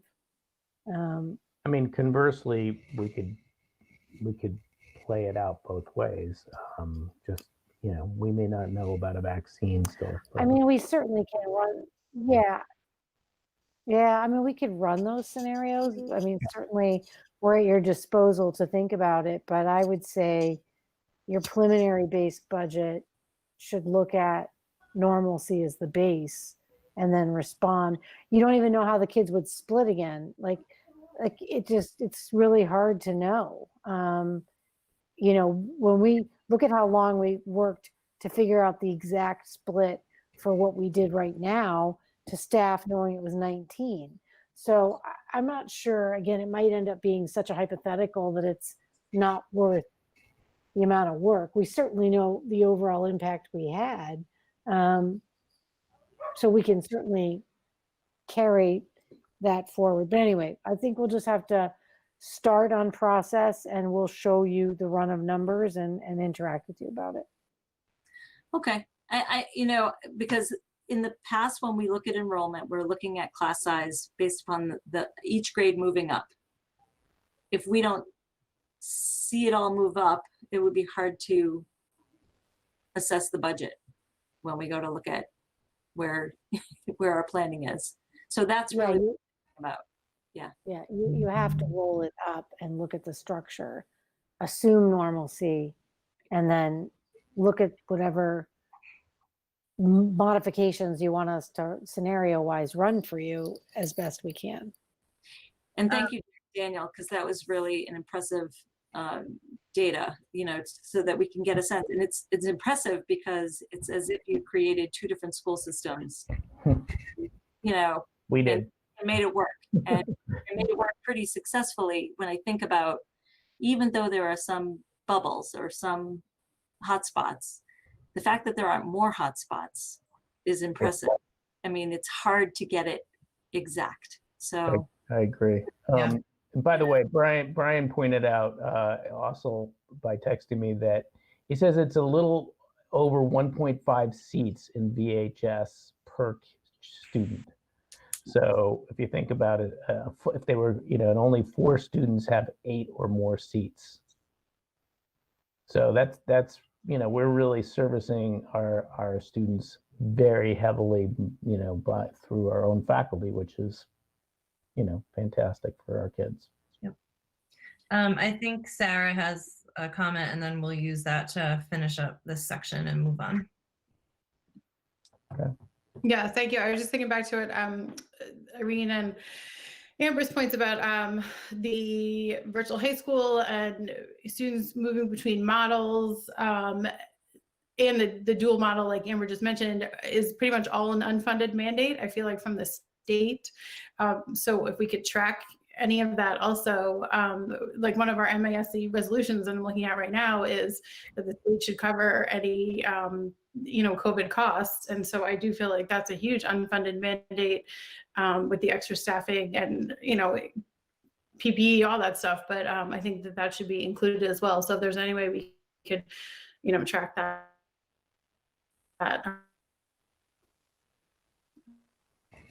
Pass that along to the state too, that would be helpful.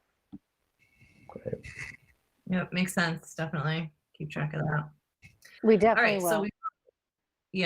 so we'll pause on the enrollment update, but thank you, Daniel, for putting together all that data and just interesting You're welcome. thoughts about thinking about the future. All right, so moving on in our agenda, an update on equity and anti-racism initiatives. We just wanted to provide an update because at our July 22nd school committee meeting, we had a citizen's request that asked us to address some issues around equity and anti-racism work in the district. And Amber, Daniel, and I held a follow-up meeting last Friday with a few of those speakers from a group called We Care, which is Westborough Committee for Anti-Racism in Education. And so the purpose of that meeting was just for us to get to know each other a little bit better and to discuss some of the issues they had raised at our school committee meeting and to set some action steps. And so it seems we have a joint interest in doing a survey out to the district and looking at some other shared work together. So just wanted to provide a quick update to everyone on that. And we hope to provide other updates on equity and anti-racism initiatives as they arise in the normal course of work that we're doing here in the district. So moving on, we're going to review our resolutions for the MASC 2020 annual meeting. And MASC is the Massachusetts Association of School Committees, and they are having their annual meeting. They're having a virtual meeting this year on November 7th. It's actually their 75th annual meeting of MASC. It's pretty impressive. Steve is our delegate, and so he attends this meeting representing Westborough Public Schools. And there are a number of business items that the group needs to take care of on an annual basis. And one of the things that they do is they have a set of resolutions that school committees consider. So across the state, school committees are considering these 10 resolutions. They were proposed by member districts and the board of directors, and MASC votes on which ones they want to bring forward. So our purpose here tonight is just to review the resolutions, and then I would ask committee members to consider which ones you support. Are there any amendments you want to make to them? And at our meeting in 2 weeks, we'll take a vote of support on these resolutions, and then Steve takes that vote of support as our delegate back to the annual meeting. So there's a lot of information in each one of these resolutions. And so it starts off with a title, has a lot of whereas, so it's like stating facts about what's happening to lead them to a certain resolution. And then at the end it says, therefore be it resolved. So what I'm gonna do for the interest of time, and also not to bore everybody with like read aloud with Kristen tonight, I'm just gonna read the title of the resolution. and skip down to the therefore be it resolved, just so we can kind of get these on record and not spend all night doing these. So I'll start with the first one, resolution number 1. It's about MCAS and high stakes testing. Therefore, be it resolved that MASC rejects the calls for the students of the class of 2022 who missed their 10th grade MCAS testing to be required to make it up during the 2020-2021 school year or ever. We demand those students be held harmless for not taking the MCAS and that their graduation requirements shall be determined by locally controlled voices of the school committee and school administration within the remaining graduation requirements of the Commonwealth of Massachusetts. Additionally, we reiterate our call for a moratorium on all high stakes testing for the 2020-2021 school year, so all students can benefit from their time being focused on direct instruction, and we urge the legislature to enact a moratorium on high stakes testing of 3 years. So that's one of the resolutions. Resolution 2 is about COVID-19 state funding, which we talked a lot about today.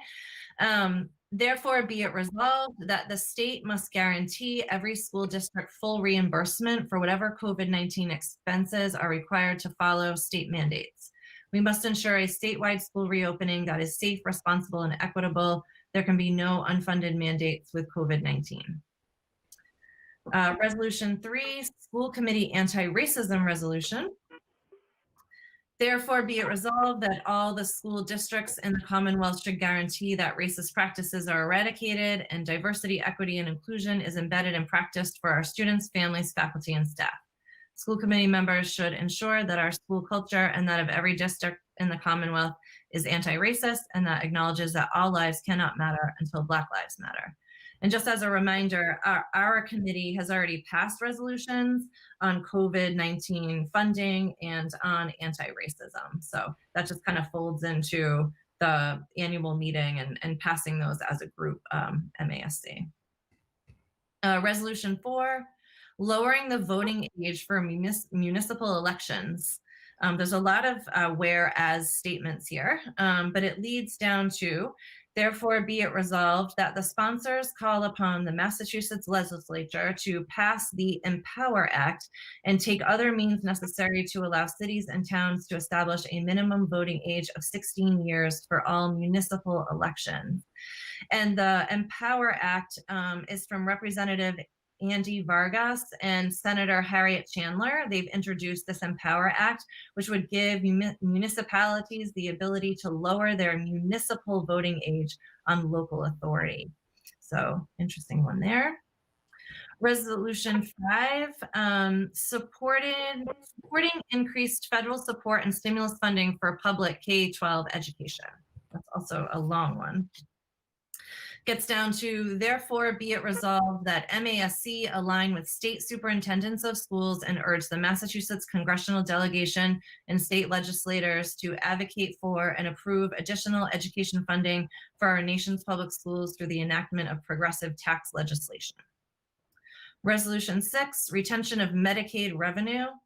Therefore, be it resolved that MASC urges the general court to require that 100% of Medicaid reimbursements to cities and towns be provided in full amount to the public schools of each municipality through a school district revolving account to underwrite the cost of providing an adequate education. Resolution 7, attempts by US DOE to direct funding to private schools. Therefore, be it resolved that MASC petition the Attorney General of Massachusetts to review and recommend to the Executive Office of Education and the Massachusetts Department of Elementary Education to review the formal language of such statutes that determine the distribution of federal funds to benefit economically disadvantaged students.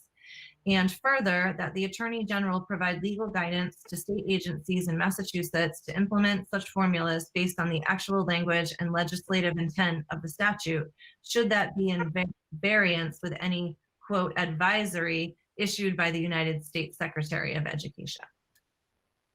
Resolution 8, membership of a school committee member on the Board of Elementary and Secondary Education.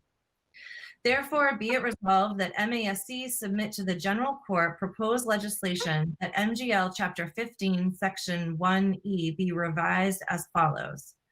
Section 1E, there shall be in the department a Board of Elementary and Secondary Education, in this chapter called the Board, which shall consist of the chairman of the Student Advisory Council established under this section, the Secretary of Education, in this chapter called the Secretary, or her designee, and 9 members appointed to the governor.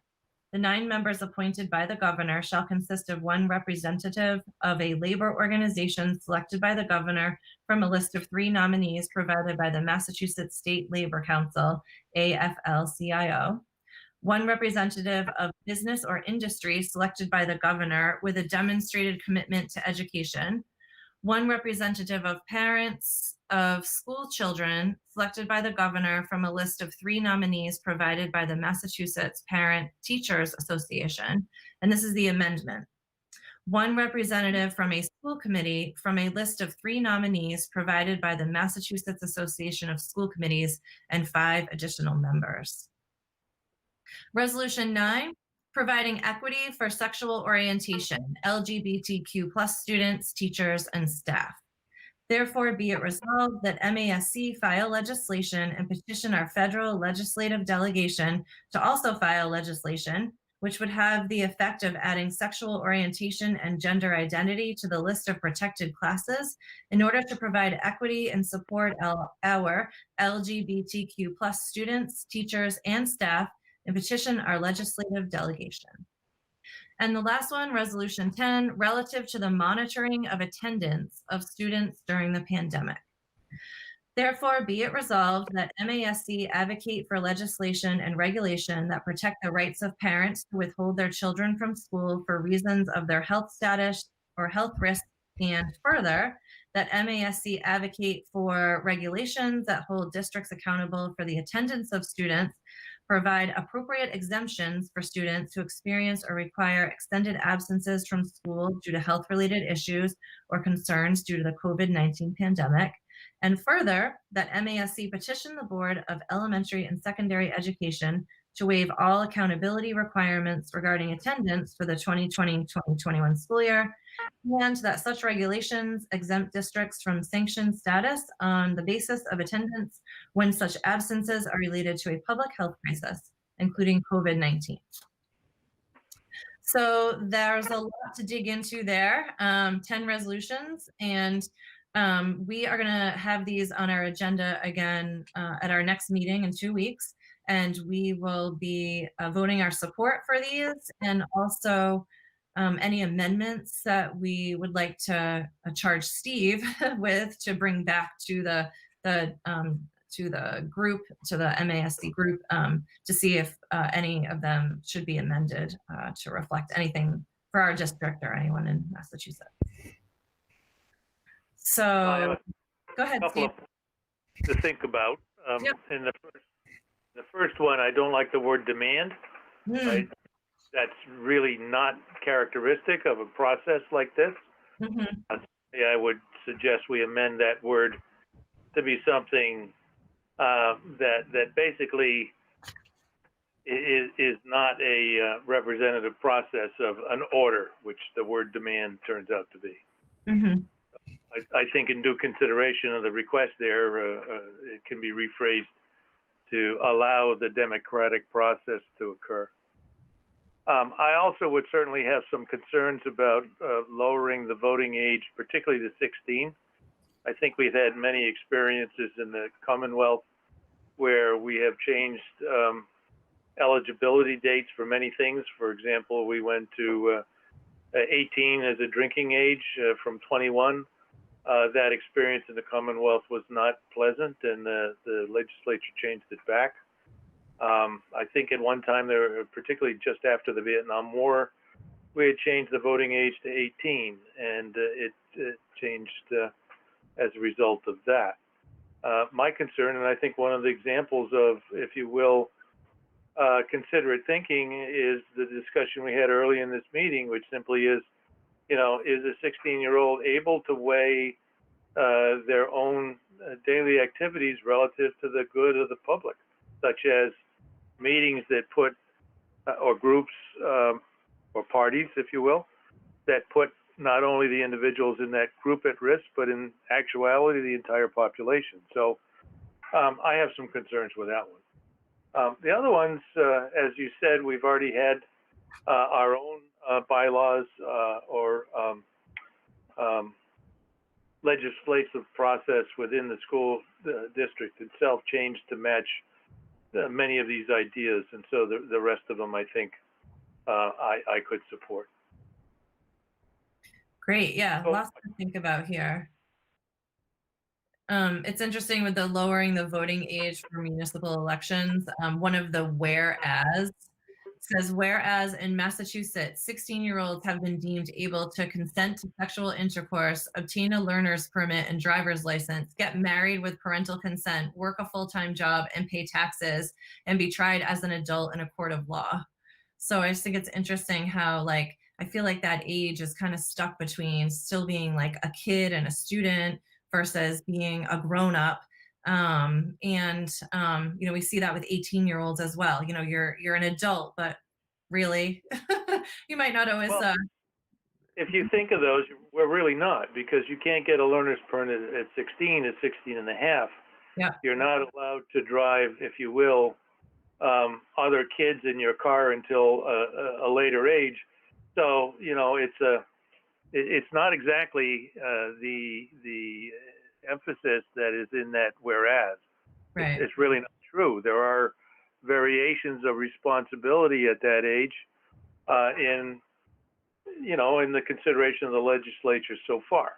And so there may be the same thing here. Yeah. But at any rate, yeah. there's It is. Yeah, and it is tied to an act that is currently sitting at the legislative level. So it's interesting to see that pop up here. So I just urge everyone to take a look at these. We'll continue the discussion next week.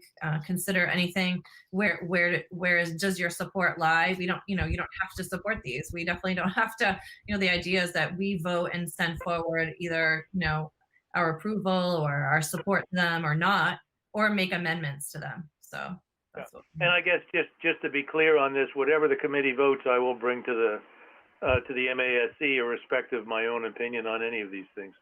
Thank you for making that clear, Steve. We wouldn't think anything else, but thank you. All right, so we will set that aside for now. Are we going to have more discussion about this next time? Yes, I think, yes. So I want to give everyone a chance to just look them over. And before we vote on them at the next meeting, we'll definitely have a discussion on them. Yeah. Just keeping an eye on the time with the rest of our agenda. So we're at our annual approval of our agreement with the school resource officer. This is something that we do every year, and we have a contract that we sign with the chief of police and with our resource officer, Detective Dapolate. And you saw the contract that's in there. And I think the one thing that I would propose that we change is where the school liaison officer signs his name, I want to change it to Detective Dapolate, not Officer Dapolate, because I believe he received that promotion a few years ago. So we'll change that. And Amber, anything else you need to step us through with this? No, I think procedurally, I think we're at a place where, we maintain this through this year. Last year, we had kind of 1.5 because we had another officer who was helping us with elementary. I'm not sure where that stands right now. It was kind of a pilot exploration. I'll have to talk to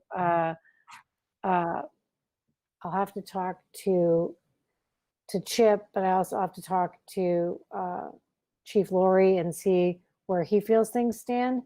This standard phase is one, to accept that we want to sustain this relationship, which I certainly do, and then carry it forward to Chief Laurie for his affirmation. So it's kind of first step, and then I'll enter into a discussion with him to make sure that he knows that as a school committee, you want to sustain this relationship. And I certainly believe that the role that our officers play in our community is very positive towards the relationship building and the navigation of any situations kids are in, and either legal or emotional. I think they play a very vital role of supporting our students and families to manage those issues. I'm definitely in favor of sustaining this relationship. Thank you.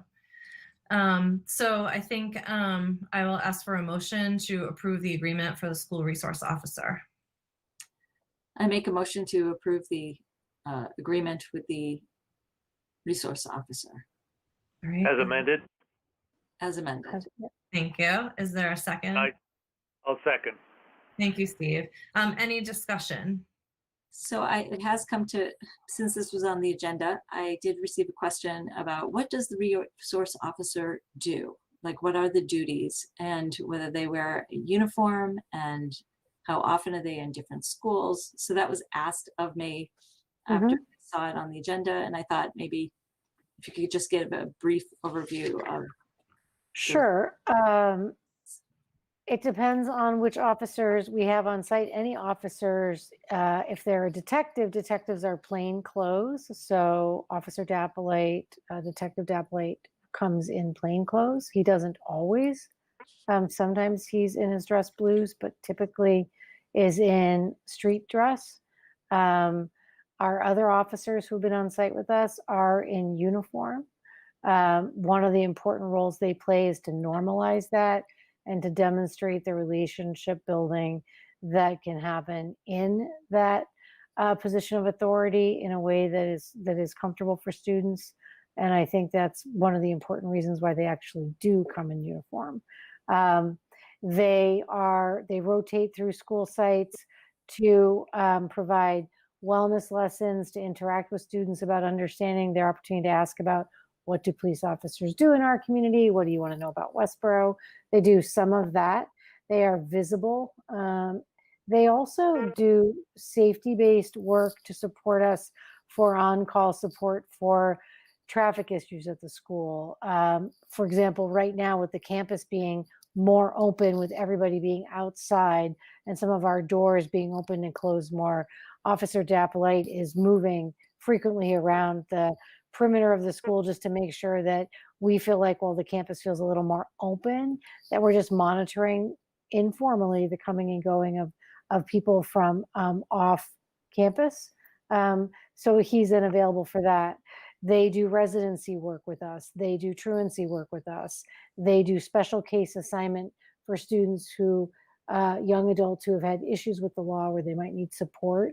So a whole array of types of things fulfill the role of the liaison officer, just as a sampling.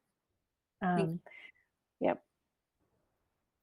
Thank you. Good question and good answer. Any other discussion? All right, so we'll do a roll call vote in order to vote in this annual agreement. So we'll start with Sarah. Dule, yes. Raghu? Nandan, yes. I had one question though. Can we get to know if we can get the other half an officer on the, it could be. So you want an update on that? Like Yeah. if Amber reaches out and has a conversation? Yeah, certainly. Yeah. Definitely. I would think, thank you, Mr. Nandan. I would think that if we needed to amend it, that after I speak with Chief Laurie, I would definitely bring it back for further action. So I would amend it with you if he feels we should do so. So thank you. Okay, good question. Thank Yeah, you. thanks. Lisa? Edinburgh, yes. All right, Steve? Brett, yes. And Vincent, yes. So that's 5-0 to approve the agreement for the school resource officer. And then you'll just provide an update to us, Amber, if that, if we want to officially have it be 1.5 or whatever officers. Exactly. Yeah, okay, great. And so the next thing, I just want to spend a few minutes talking to my school committee about our goals and a little bit of planning around holding a retreat. Usually every year in the fall, the school committee gets together to reset our goals, our annual goals for our work together during the school year.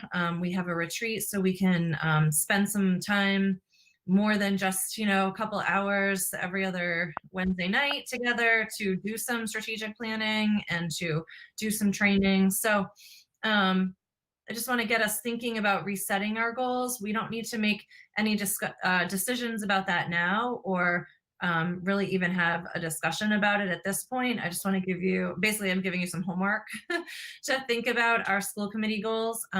Daniel has shared our goals from last year, from the 2019-2020 school year. And these are found on the website if anyone's interested in looking at them. But at our retreat last year, we came away with these and then voted them in as the goals for our school year. So I would urge you all to take a look at these goals, and you can consider, are there any there that you feel we have achieved, any that are still ongoing, any that you think are really important to keep up there, and what new goals do you think we should be adding? So that's some homework for you to think about. And I also want to ask about a retreat. So I'd like to hear your opinions on, Amber and I were throwing around the idea of maybe we could get together in the Great Hall at Forbes. We feel like that's a very large space where we could be socially distanced, and we could, you know, meet together to do some of this planning to reset our goals. So, you know, we could meet for a full day, maybe not for a full day, a half day, what people are comfortable with. So I'd like to hear any opinions that school committee members might have on retreat planning. Crickets. They're thinking.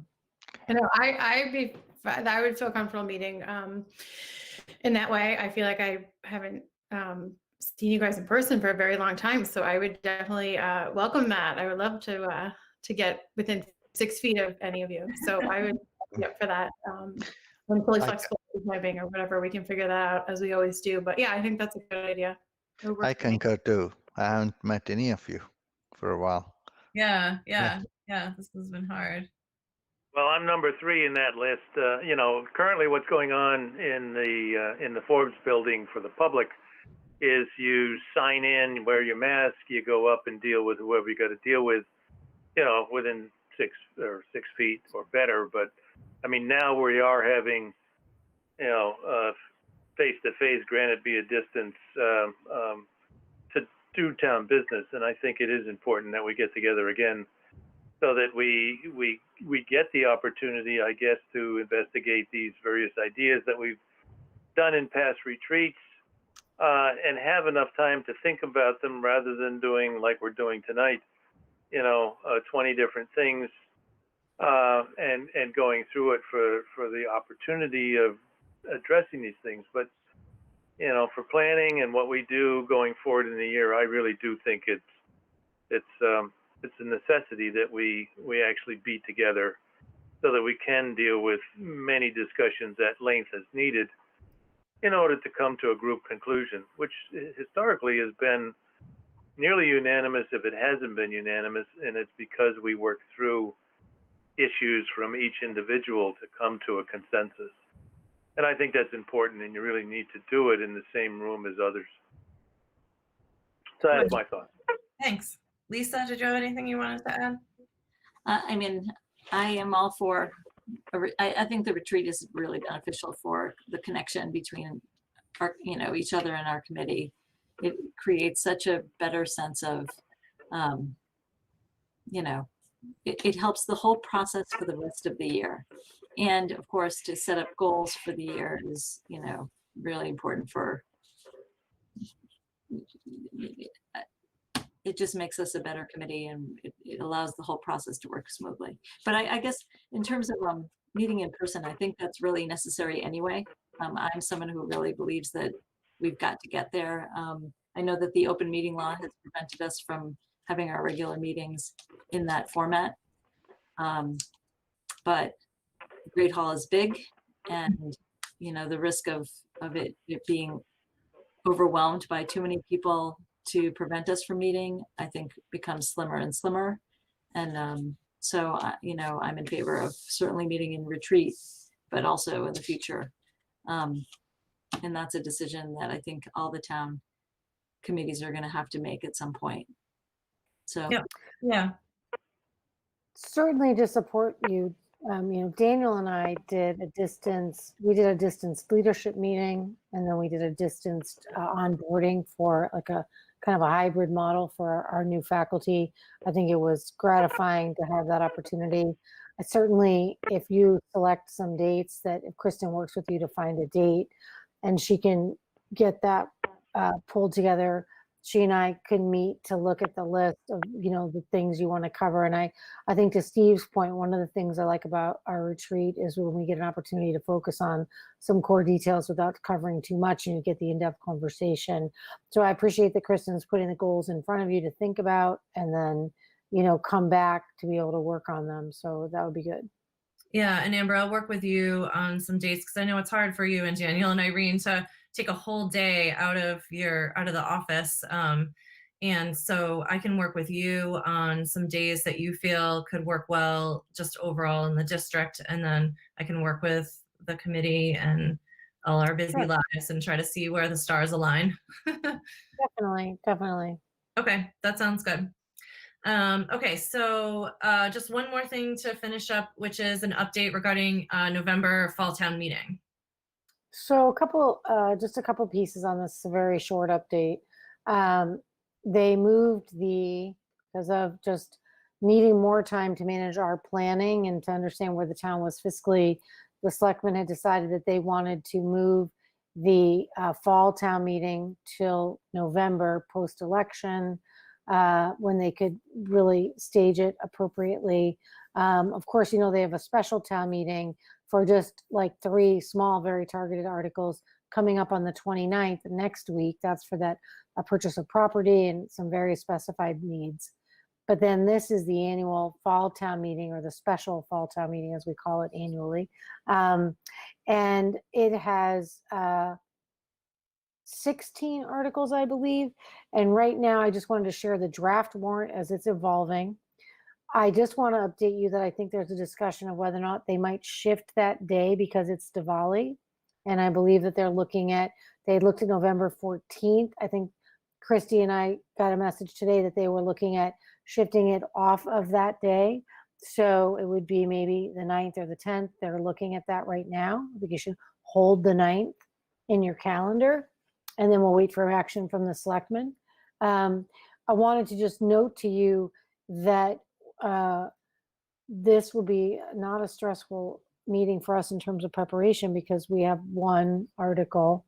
We participate in the presentation of the update of the finalized contracts, which are actually embedded in Article 2, the fiscal year update of operating budgets. And so I actually think this is very smart, to compliment the town manager and selectmen for thinking about ways we streamline this. We don't really need, she has, I think, 3 contracts or 2 contracts, and we have 3 as well, and folded into that total that you voted, which is the 59,195. So it will be folded into a fiscal year operating budget update. We capture it as one action, and then we take questions if there are questions. It allows us to streamline the number of warrant articles that need to be presented, called up, voted, just keeps the meeting moving. I told her we were comfortable going either way with this, and I think they believe this will keep the discussion moving. So we will take questions from the floor if we have them. And other than that, we'll participate as active members of the community on the other articles. So that's my update. Pretty streamlined.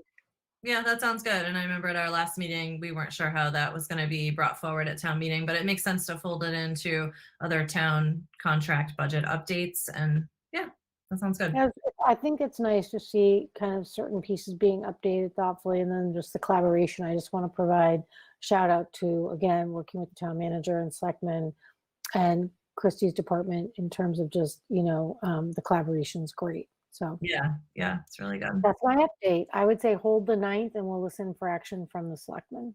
Yeah. Okay, great. Yeah. Okay, and as a reminder, the next school committee meeting will be Wednesday, October 7th at 6 p.m. I can't believe it'll be October when we meet again. Time's flying by. So I'll entertain a motion to adjourn. I'll move a motion to adjourn the meeting today. Thank I you. thought no, I was gonna say. Is there a second? Oh, I'll second. I didn't realize that Dan was the only one that wanted to go home. And I'm going to assume there's no discussion, so we'll take a roll call vote. Sarah?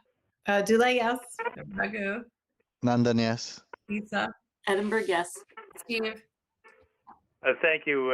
I really appreciate the fact we can go home. Durant, yes. And Vincent, yes, that's 5-0. We're adjourned. Thank you, everybody. Good night. Thanks, everyone. Good night.